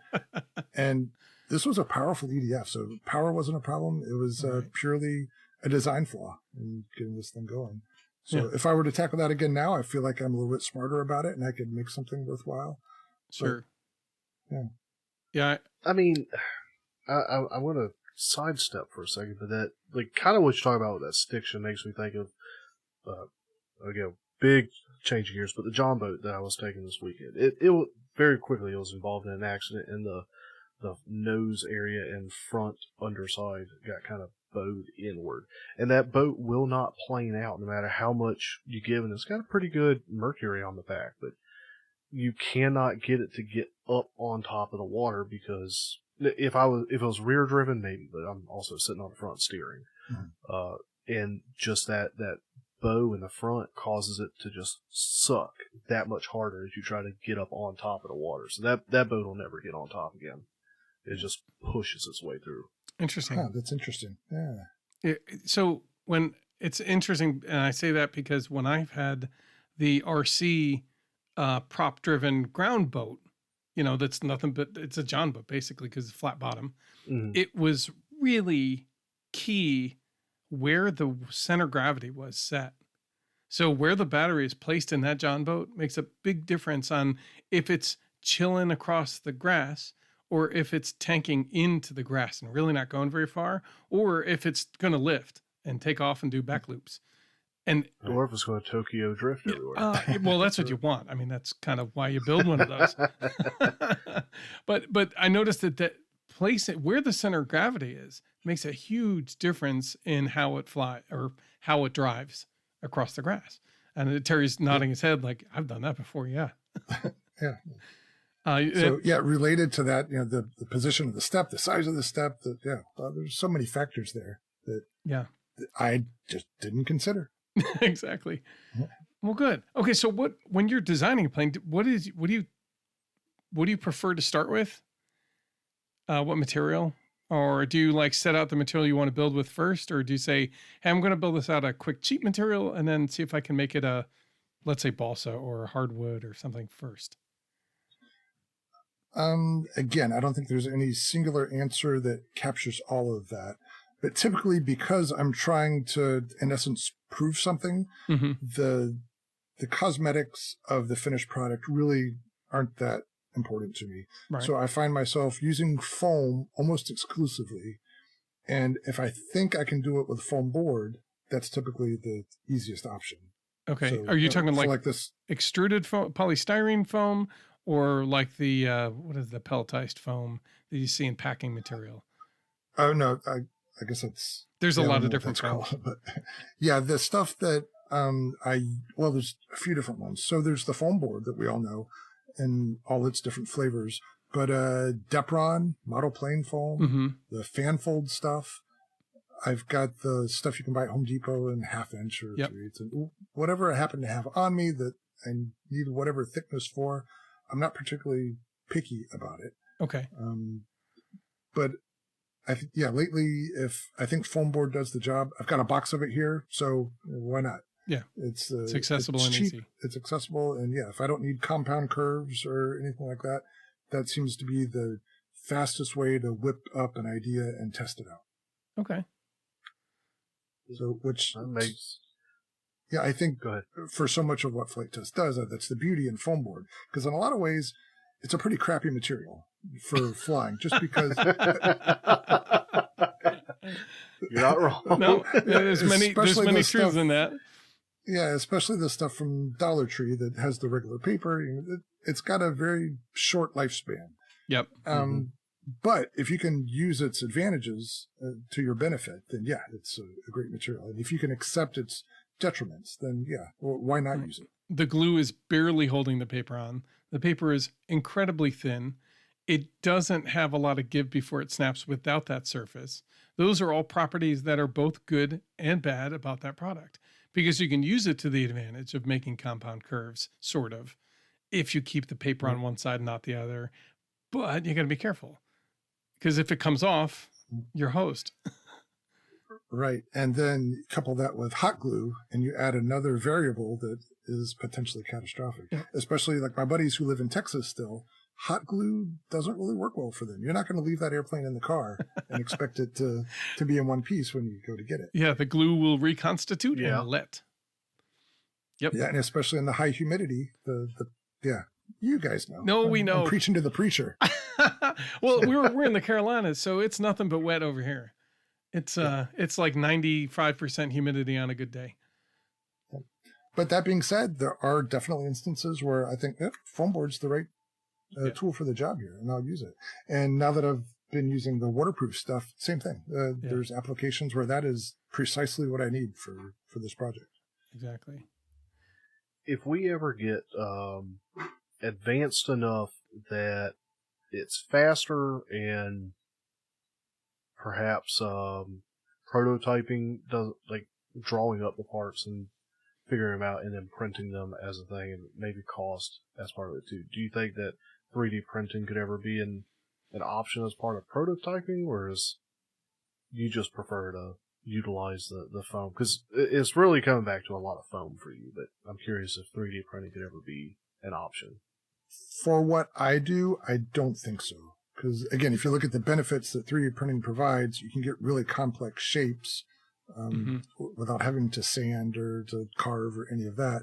But I'm not usually after complex shapes. I'm usually after basic design concepts. Okay. But that being said, I know people who 3D print scale models, EDFs and whatever, that are just gorgeous, that would be really difficult to do any other way. Yeah. And they're willing to invest that design time and the print time and all that that it takes to make 3D printing to take advantage of the benefits of 3D printing. And that's whatever material you're talking about, whatever design process you're talking about, if you recognize and take advantage of whatever particular benefits that method brings, then you're more likely to find success. Okay. So where do you start with your ideas? Usually at 3 a.m, very sweaty, waking up, and that's it. Fever dreams. No, right.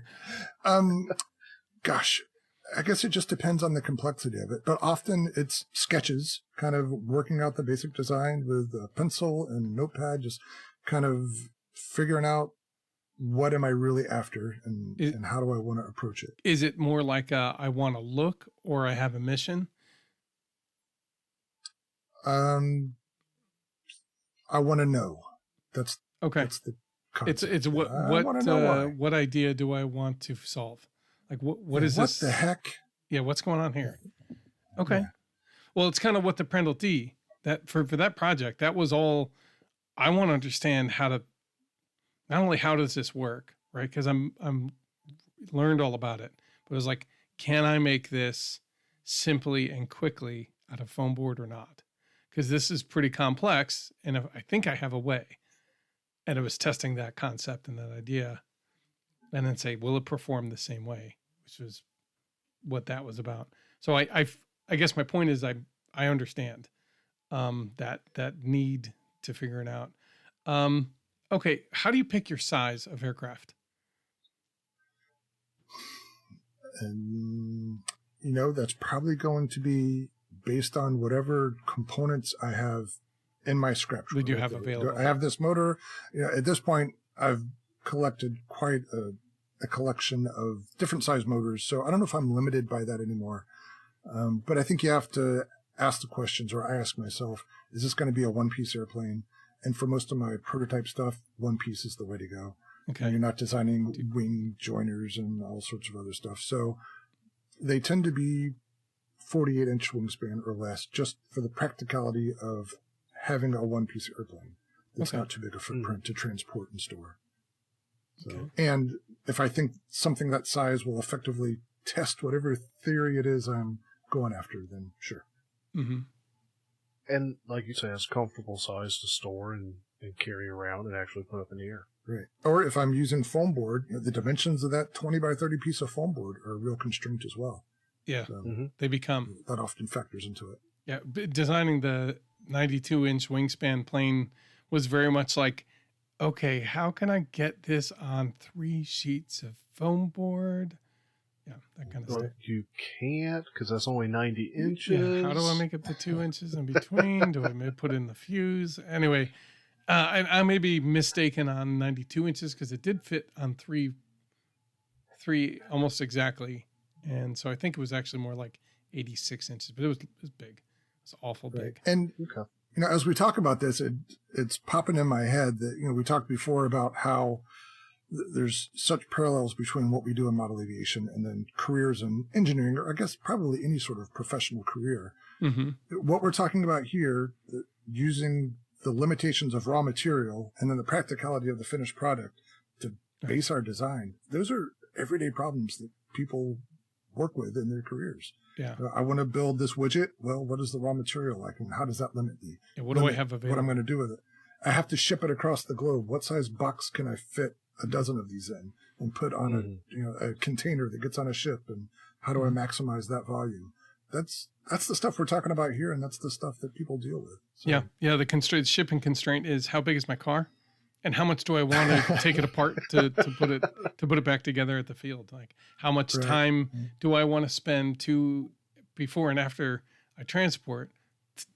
And if I don't want to, then that limits. It's the same kind of thing. I worked in wind farm stuff for a little bit, and transporting those blades and the columns that the wind turbines sit on, they are maxing out the constraints of the U.S. DOT system. So you're the reason there's no balsa anymore. Yep. No, and I used to be. I'm not anymore. I hold you personally responsible. I wish they would use some other material. I am not making that connection. I'm sorry. The airfoils that they design are made from. They use balsa in a big part of the actual turbine blades. Really? Yep. So supposedly the turbine business takes a large portion of the yearly crops of balsa. Yep. Which is why it's very hard to get now. I feel like a dummy for not knowing that. My apologies. That's quite all right. If you weren't involved in that at all, or going, hey, why does this balsa cost so much, to the right person who knows, you would have no idea. But yeah, I've driven many a time behind both of those items, and they are massive, and they are barely fitting under every bridge they ever go under. So I imagine at some point early in the design stage, they said, well, this is the limit we have to work with. So maybe one twice that big would be more efficient. Yep, but absolutely. It's absolutely it. Until they can figure out how to 3D print one in situ at the field, we won't know. I'm sure. Yeah. Speaking of, did you know there's 3D printers on the space station now to make stuff? I was going to ask you, did you know that they're 3D printing rockets? Yeah. They're center 3D printing rockets and iterating it and sending another one the next week into orbit, which blows my mind. Yeah. That's so cool. Jeez. That's so neat. What are they printing out in space? I don't really know. From what I've heard, there is one on the space station. They need a widget. They send the files. They transfer the files up. They print it. Nice. And I would imagine there's some differences printing stuff in zero gravity. So I would imagine. But yeah, I don't know. I'm trying to think, like, you got to think the material is basically squished onto the layer below it. And yeah, but it fuses cools. there. And then once it's attached through the heat, once it cools, it's a solid piece and it shouldn't be going anywhere. The only thing I could say on that would be that while, we're squeezing it onto, even as we're squeezing it down onto, there is a gravity element to it coming out of that nozzle. It may not be significant, but that's got to come into factor somehow. Up there. I'm sure it definitely prints different. Your settings are far different in space, I'm sure, than they are on the ground. Yeah, space makes everything harder. So I don't know how that applies here, but I can't believe that it's the same or easier in space. I'm sure. To 3D print something. We'll see. Okay.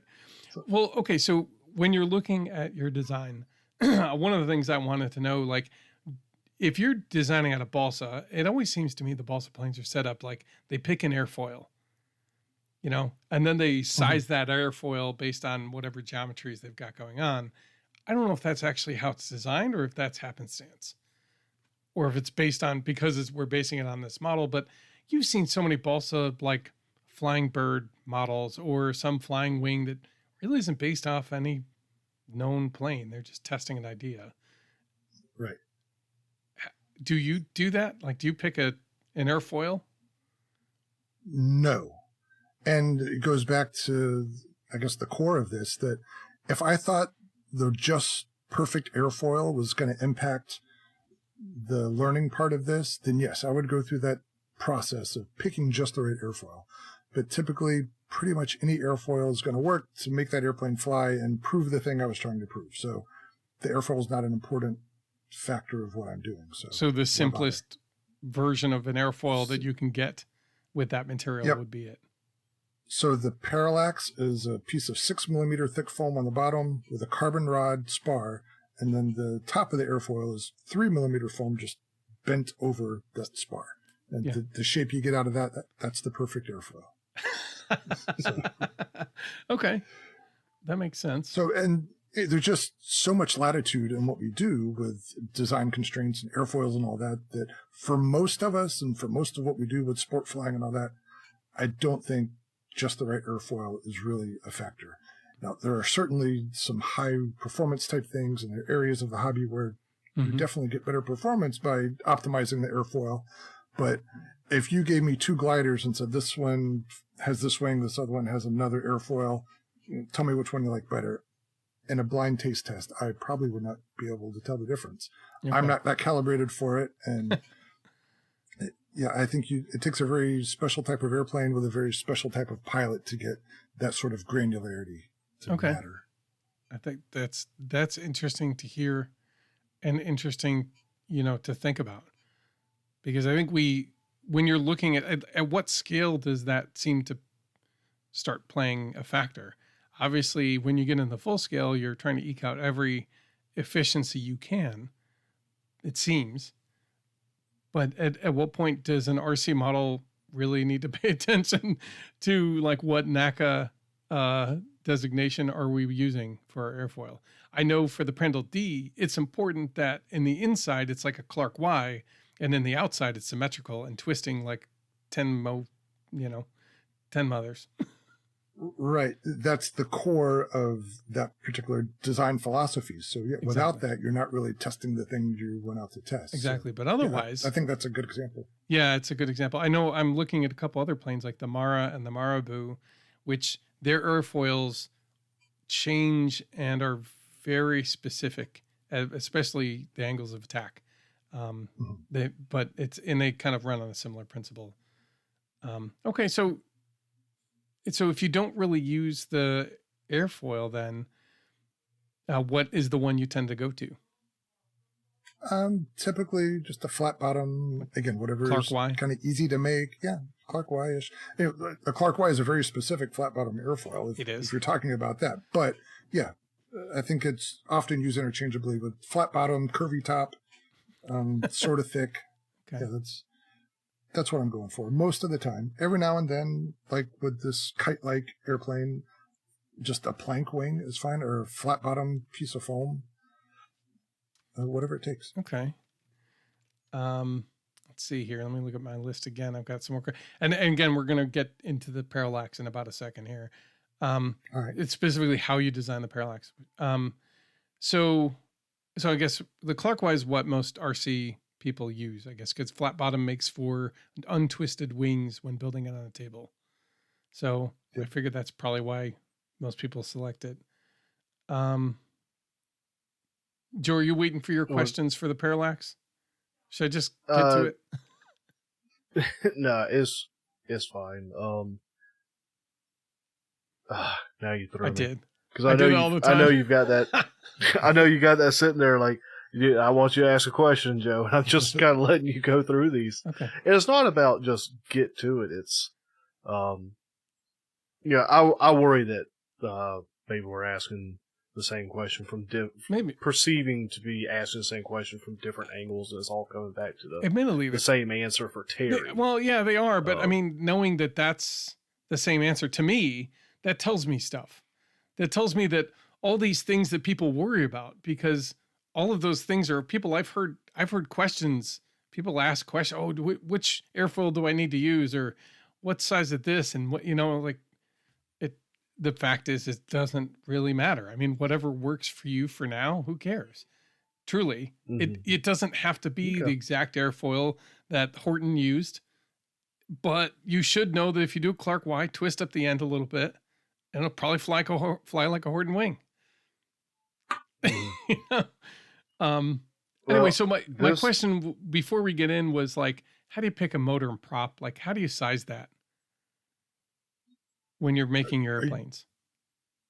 Most of the time I'm using some sort of combination I used on another model, where there was an ARF that had a similar setup or a previous model that I built. Every now and then I'll come up with something new, but a lot of my testing is done with online calculators, which I think are a lot of fun to play with. They're estimators. I shouldn't say calculators, I should say estimators. Those are fun. You put different props in there and different battery combinations. You kind of guess or what's going to work for you. Okay. But until you actually put the parts together and run it up, you don't really know for sure. And I've had instances where there are pretty big deltas between what was predicted and what I found. Mm-hmm. Now, do you use a wattmeter to confirm all that? Oh, you betcha.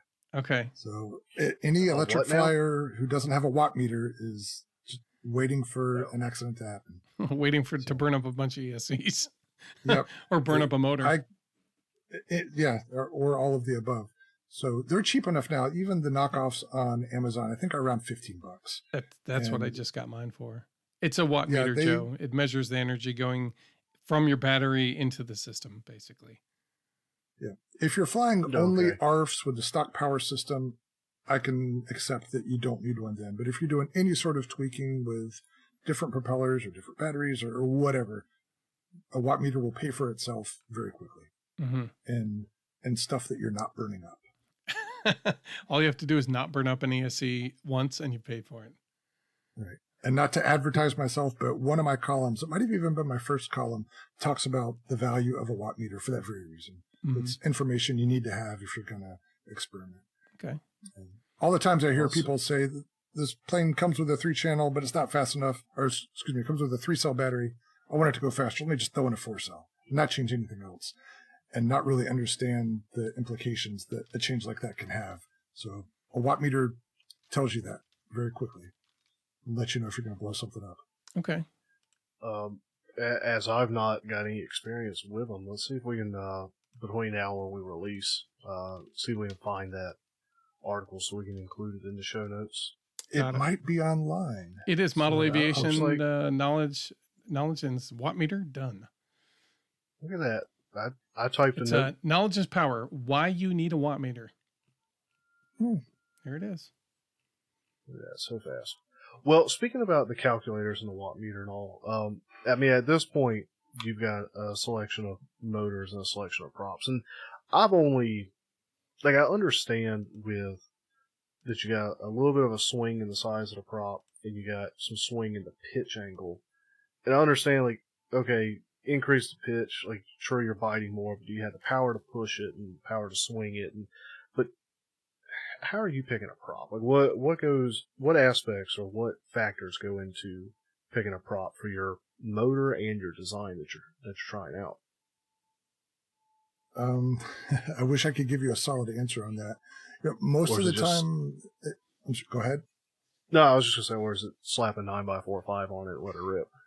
A lot of times, yeah, that would be the answer. Like, I know I used a 9.4.5 on this before, so let's start with that and see where it goes. And after flying it, maybe I need a little more speed, so I up the pitch, or maybe I drop the diameter and up the pitch if I want to keep the amp draw the same. It just kind of depends on what I'm going for. But as kind of going back to the theme of this conversation, most of the time, peak performance is not what I'm going for. So if the first prop works well enough, I'm probably just going to stick with that prop. Or if I have 6 of them in the drawer, yeah, okay, let me stick with those. In case I break one, I got a backup. Yeah, I might need a couple, so let's use this one. Yeah, there are definitely people out there who want to get every watt they can out of a motor, every mile an hour they can out of a setup, and they're going to do a lot more tweaking and experimenting with their motor setups. That's not me. Typically, I'm just making sure that the amps don't exceed what the motor or the battery or the ESC are capable of, so I'm not going to break anything, and making sure I'm not overheating. So just making sure everything is operating within its limits. And outside of that, there's a lot of latitude for what I do, which would probably be considered sport flying by most people. Okay. Now we've been talking a lot about watts, and that tends to go with electric motors. Do you tend to stick with electric motors, or do you go between that and gassers? I'm almost exclusively electric. And I have to say almost now, because I had a gasser up until recently. I gave that to Fitz, so it's now in Texas. Yep. But is that a little Cox 049? No, a 30cc gasser. Okay, like nice. Real gasoline. Yeah. But only recently I've gotten back into the half A glow stuff that I had as a kid. Okay. I found a new in-box Cox PT19, which is the one that I talked about my first airplane forever ago. I'll never fly that. I found it basically untouched from the 70s. So that's the one I put under the special lights on the mantle. But I've also found some other more used Cox 049 planes from that era that I'm not afraid to start up and run. I haven't done it yet, but I've got a little collection brewing, so I'm hoping to rekindle my youth with some of this stuff. That'll be fun. I'm sure that'll turn into some articles that will be enjoyable to read. Quite possibly. At the very least, you'll hear about it on the podcast. Yeah, I'm looking forward to that too. Well, good. So, the thing that I'm most curious about is when I go to fly control line again on 30-foot lines, if here 30, 40 years later, if I can still handle the RPMs of my head. Yeah, I was going to say, if your inner ear can handle that. I know age doesn't treat that well. Right. Okay, so let's start talking about, we're going to talk about the Parallax specifically. Now, why don't you talk to our listeners about what the Parallax is? In a nutshell, it is a single motor, asymmetric airplane. So is the fuselage set to one side? Well, what part are you calling the fuselage? So, yeah, that would be the biggest. I guess it's asymmetric in, several senses. So the impetus of this design goes back to, I like to read about aviation history like you guys do. The Germans had a design during World War II called the Blumenvoss BV-141, which was a reconnaissance plane that was single engine. So it had a fuselage with an engine on it. But separate of that, it had a pod off on the right where the crew compartment was. So it looks like it shouldn't fly, or it looks like it should only fly in circles to the right. Nothing about it makes sense. And it bugged me for so long that I couldn't understand how that thing ever got off the ground, how it flew straight, how it did what it did. But by all accounts, it was a great flying airplane.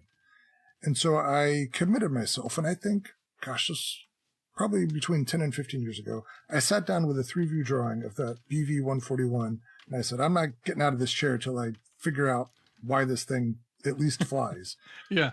And in doing that and comparing how they laid out the wing and kind of where the motor was for the middle of the thrust line and this and that and the other, I came up with some theories. And based on that, I took an airplane that I already had that flew well, and I said, I'm going to make this asymmetric like a BV-141. I already know how this airplane flies. I'm used to it. I know its characteristics and traits.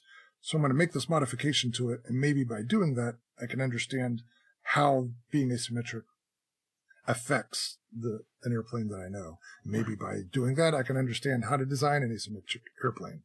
Okay. And so that's what I did. The airplane was really simple. It was the Hobbyco Red Hawk, which I don't think you can find them around anymore, but it was a really simple V-tail foam wing plane from, I don't know, I guess the turn of the century era. It came with a Speed 400 brush motor. I bought a bunch of pieces for them when Tower Hobbies was clearing them out, and you could buy a wing for $1. And I must have bought 20 of the wings just to have for projects like this. Okay. That almost looks like a really simple, hold on, I'm just trying to see if I've got the right. It's like a pod and boom kind of FT Explorer. Yeah, I'm trying to think of a modern day equivalent, and yeah, an Explorer would probably be the closest. So yeah, except it's like if you were to put an arrow shaft instead of the box bar. Yeah, so just a simple airplane with no frills, but a pretty good flyer. And I took that and made my BV-141 replica of it, and the darn thing flew right off the bat. And I'm like, all right, I understand here. And the whole gist of it was that most single-engine airplanes with a clockwise turning propeller have a little bit of right thrust put in the motor mount, and that helps counteract the P factor and the torque and the twisting spiral, that all the things that make an airplane want to turn to the left when they have So the BV-141 accomplishes those same things by putting the motor a little bit to the left of the center line of the airplane. Okay.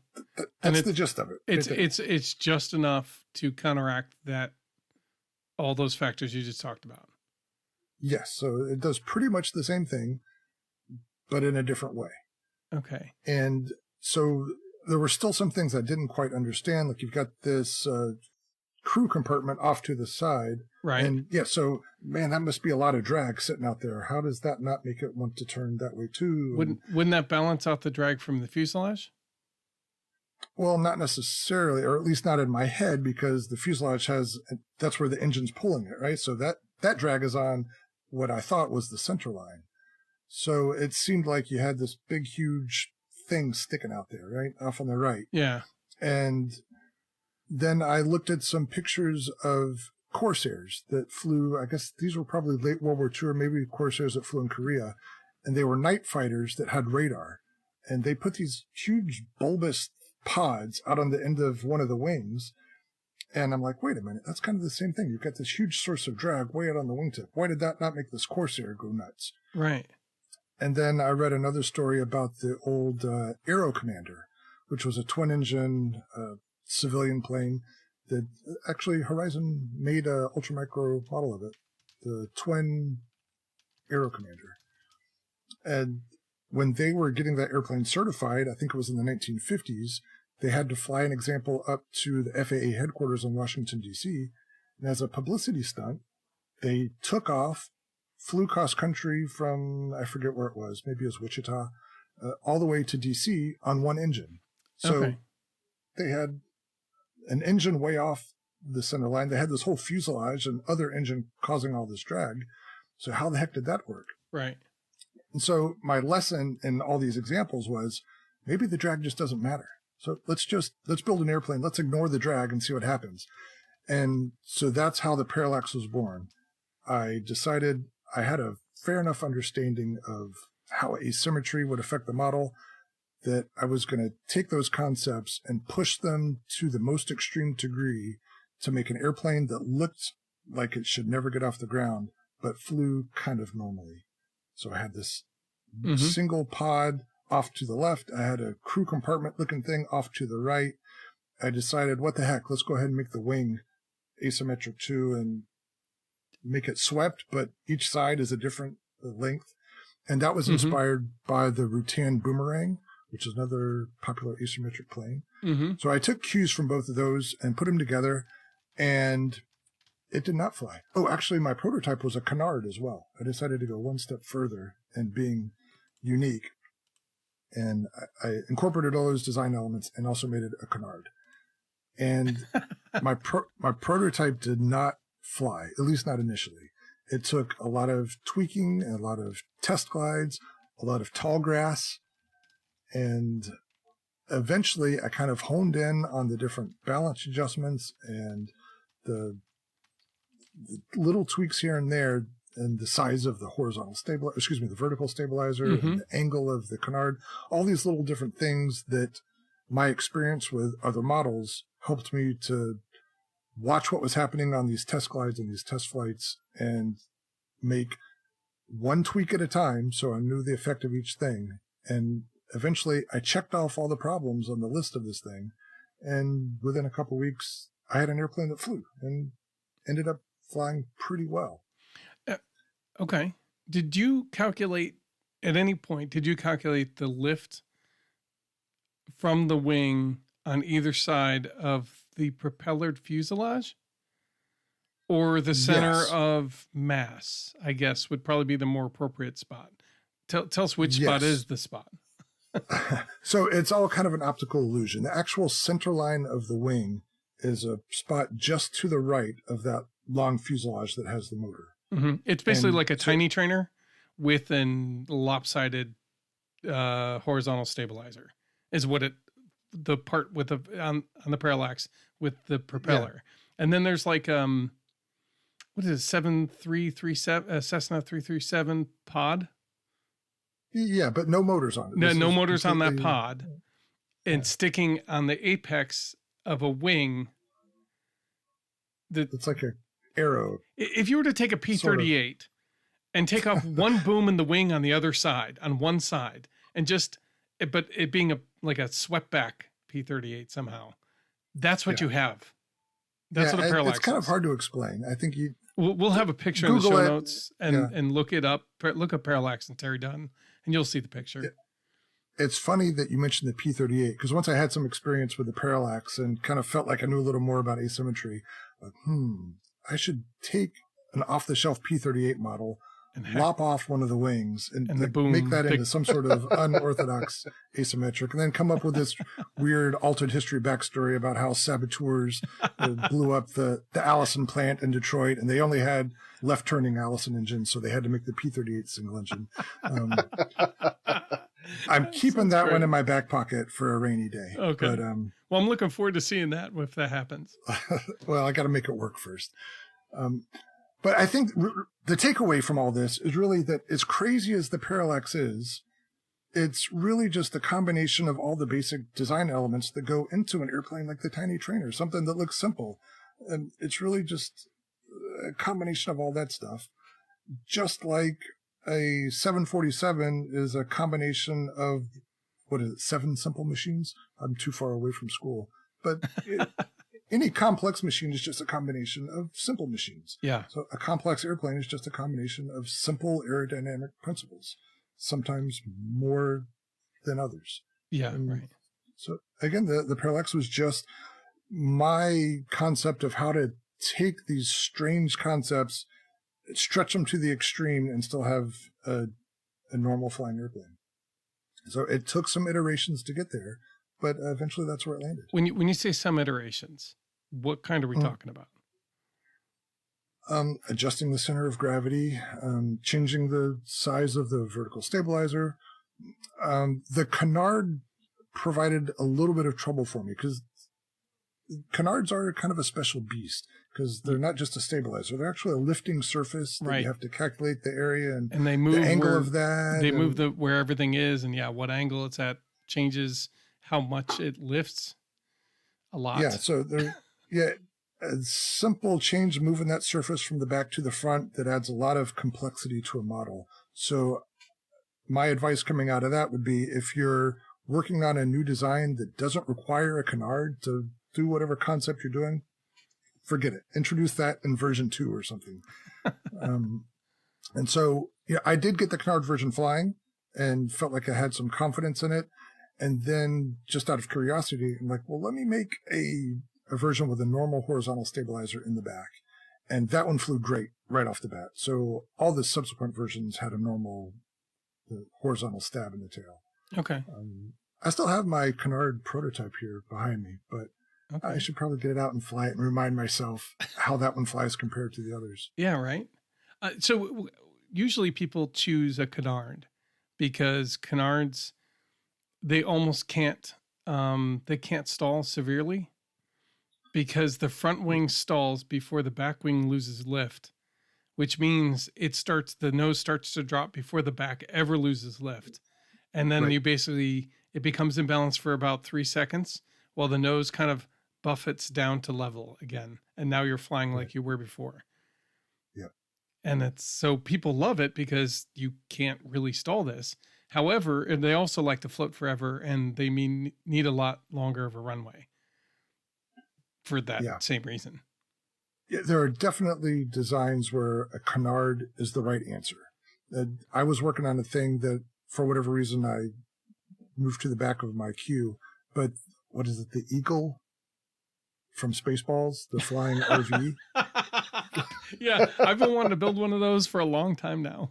Yeah, I built a little chuck glider version of it. And that is a case where, because they have the main wing way in the back of this RV, and you'll never get enough vertical stabilizer back there to work. So putting a canard on that and giving the CG forward, that kind of makes it almost, I wouldn't say practical, but feasible.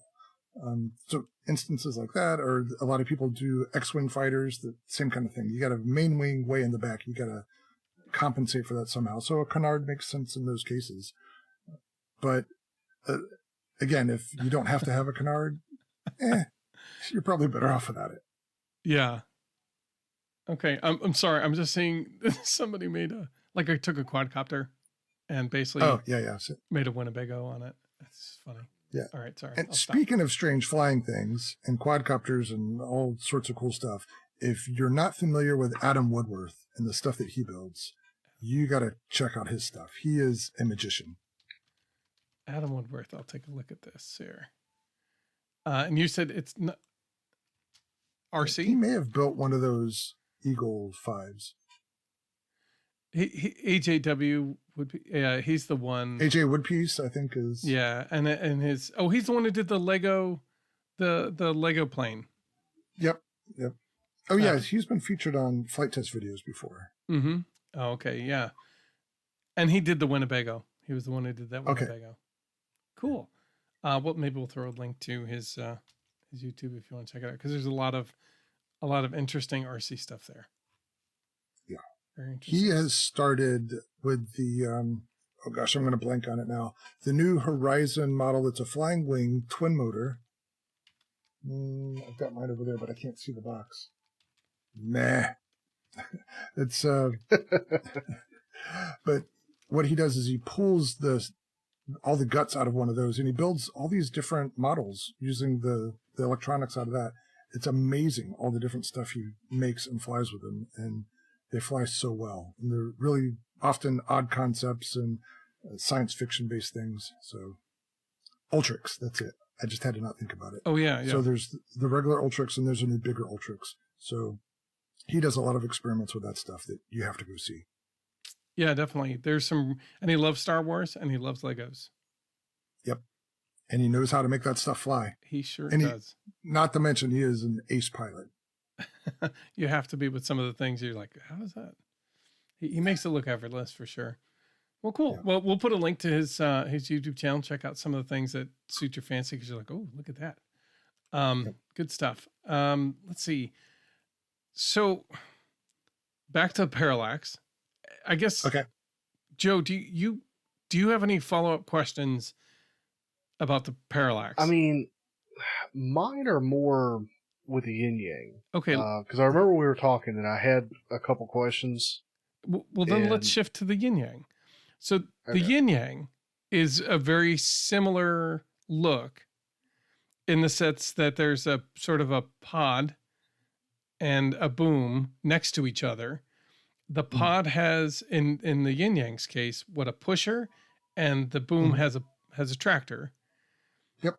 And then it's got a wing. I can't remember if it's symmetrical or. Yeah, it's just a Hershey bar wing with no sweep, no. Yeah, so pretty straight. Nothing. But there's a one pushing and one pulling, and it looks on quick glance that this should be doing circles in the sky. Quick little circles. Yes. Yes, because at first glance you're thinking, well, one's pushing, one's pulling, or they're both pulling, so it's gonna. You got to wrap your mind around one's pulling and one's pushing, and you got that on the same plane, and all things being equal, they'll pull and push the plane through the air. They'll act effectively like a twin boom craft. Yeah, that's the idea. Two motors causing thrust in the same direction, and that's enough for me, right? Like that creates an easy flying plane. Yep, the cross-sectional area of the pod and the fuselage are exactly the same. So, like we said, it's a Hershey bar wing with nothing crazy about that. It's almost a sight gag of, look at this. So, I'm sorry. No, go ahead. Most people have that same reaction that you do when they see it. Like, wait a minute, how does that work? And then they get it up close, like, oh, okay, well, that makes sense. Where with the Parallax, people, even after they see it fly and they touch it and fold it, they're like, I still don't get it. With the Yin-Yang, it's much less radical. And so after you get over that it looks different from any or most other planes, it makes sense to most people. So I think it's a more approachable project. And my questions ended up being more of the technical side, where, because I can wrap my head around one's pushing, one's pulling. They're both pushing or pulling in the same direction ultimately, so it's going to advance through the air and fly. Some of my questions then were, you've got two different airflows happening then on one side of the plane versus the other side of the plane. One side is turbulent from the prop wash. The other side is going to be more laminar. And I know that's sort of like a $1 million word these days. It's undisturbed flow. It is. There you go. Because the prop's in the back. So does that change anything in the design, that one side of the airfoil is catching dirty air, the other side's catching cleaner air, and that maybe the wing behind the prop is catching a prop wash, even though the air's dirty, it's potentially moving faster than the air on the other side because it's being pushed as opposed to. Am I making sense with that question at all? Yep, it makes total sense. And those are things. Or does it just not matter?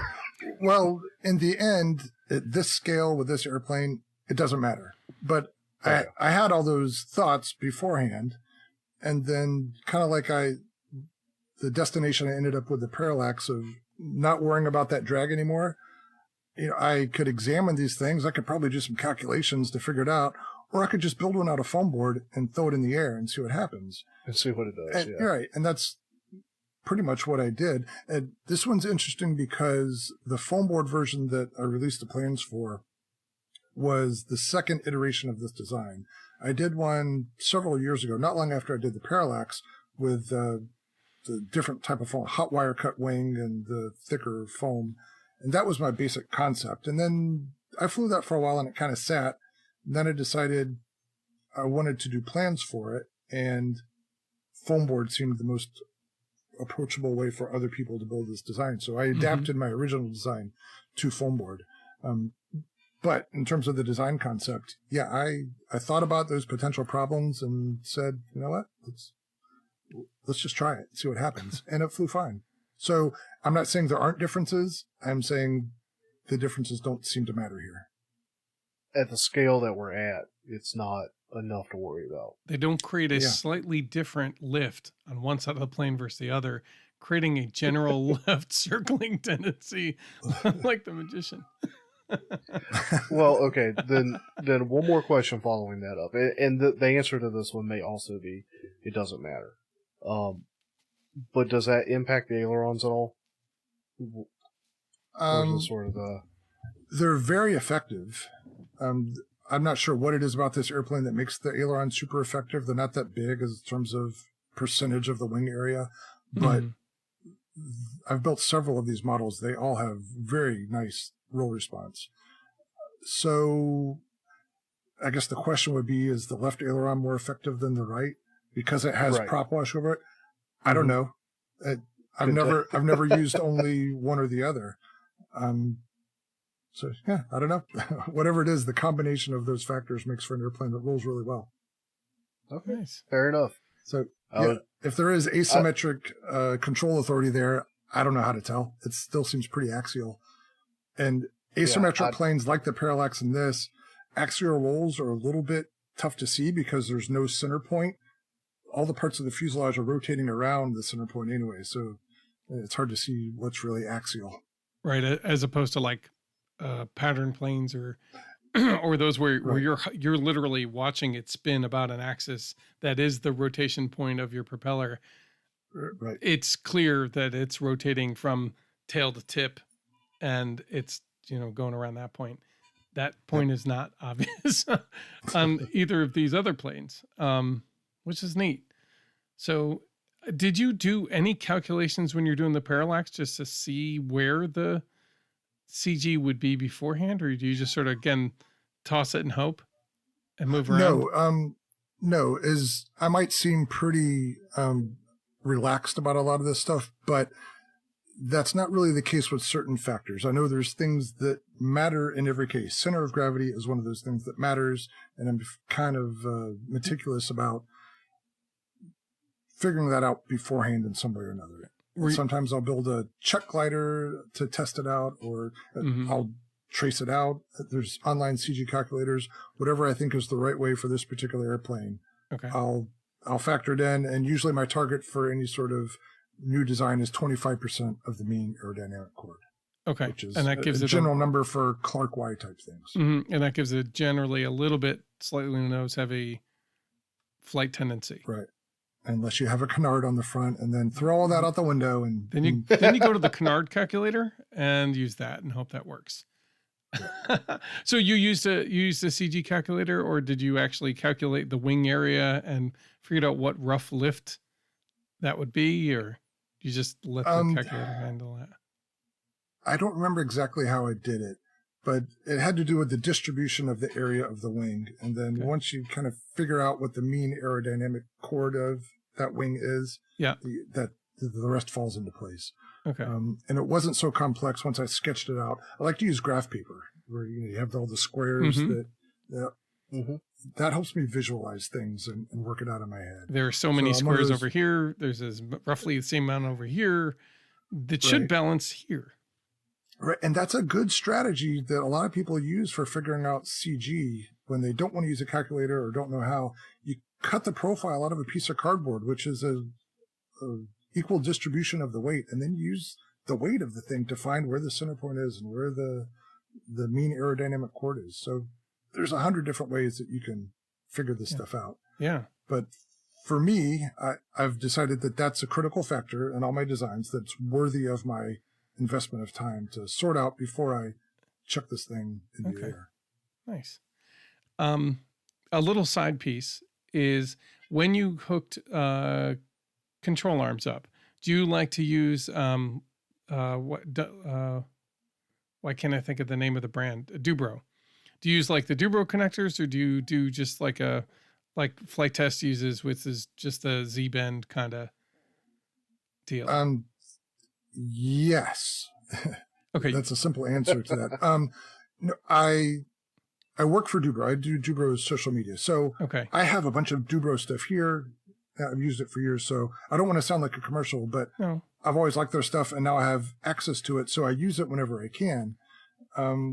So in something like the Yin-Yang or the Parallax, they have Dubro horns in them, but they don't usually have Dubro clevises on them, only because I tend to make my push rods very simple, very lightweight. So if you look at most of my push rods, most of the time they're like a 1/16 diameter fiberglass or carbon fiber rod. Yeah, it looks like a rod with two metal ends. Yeah, like an 047 music wire. I'll CA that to the end, wrap it with a little thread, and I'll put a single Z-bend in it. Okay. And it took me a while to get comfortable with not making adjustable push rods.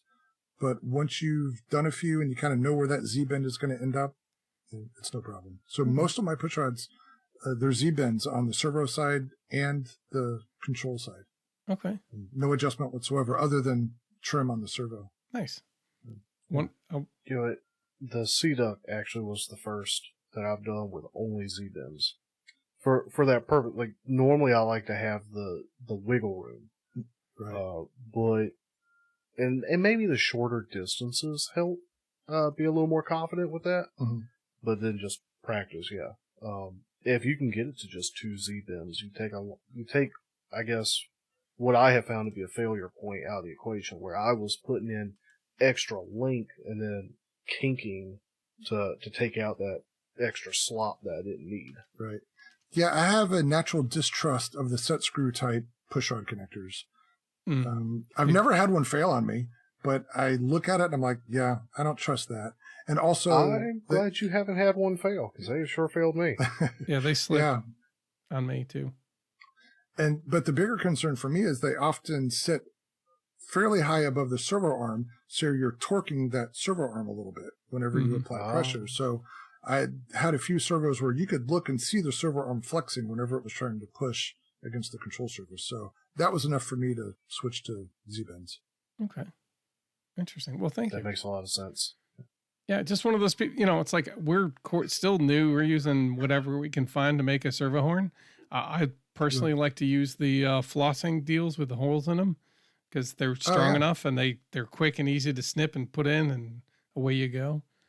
But they're not the best, I just did that whole sermon about set screw type connectors on my latest project.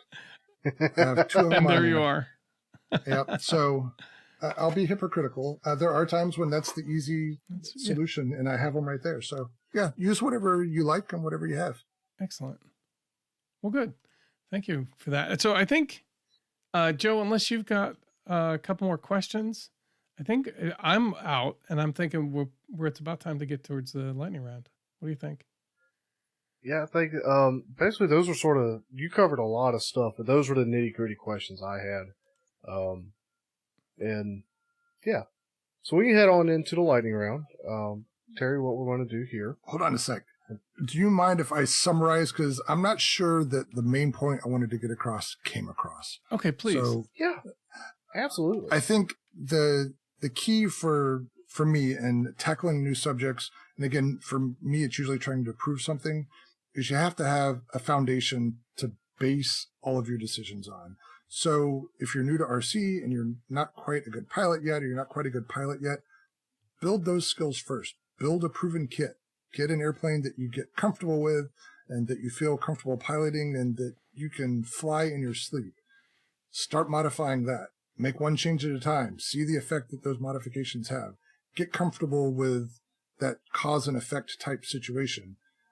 Then you can take all that knowledge, and when you start on a project of your own, you have a foundation to build off of and to make decisions.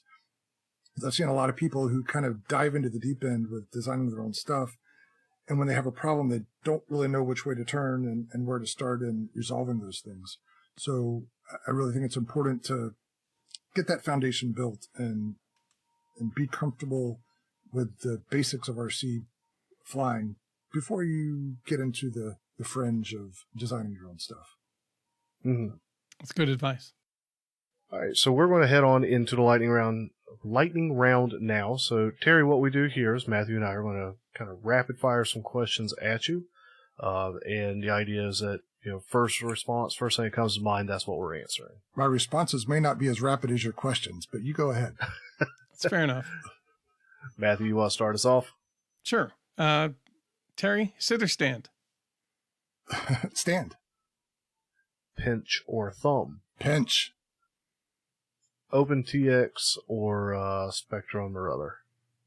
Spectrum and other. Okay.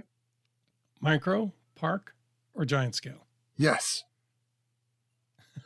Speed or slow/gliders? Yes. Snow, water, pavement, or tall grass?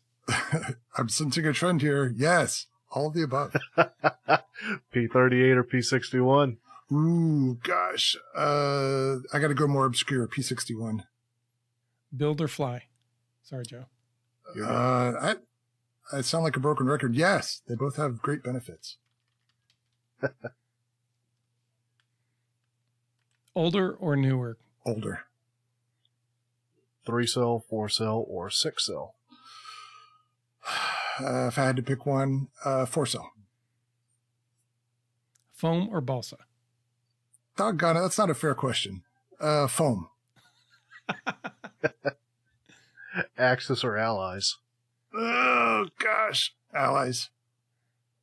Landing gear or... I can hear Fitz Oh, I know. and Lee. Yeah. Like, what are you doing? How did you answer that? I know their answers. Yeah. Yeah. Landing ahead, gear Joe. or belly land? Belly. And probably the most important question, creamy or chunky? Chunky. And if you add marshmallow fluff, does it change your answer? Yeah, it makes me go to bed. Well, good. Congratulations. You've made it through the lightning round. All right, what did I win? You won our appreciation and, welcome back on any show that we have. Oh, thank you. Anytime you want to come by and talk to us about whatever. I feel like it was a cop-out to not make decisions in some of those, but man, you were asking me some tough questions. I know. I'm glad I haven't had to wait. Joe, did I do one of these? I think we did put ourselves through one. I think in the year-end episode, anyway. Yeah, I remember it stunk. So sorry, Terry. I'm glad you made it through. All right. I think that about wraps it up with us. Terry, I want to thank you once again for joining us today. Oh, thanks for having me. This was a lot of fun. Yeah. Yeah. Well, before we get out of here, and I know we're Terry running a little short of time there. Did you have anything on your workbench, hobby related, coming up?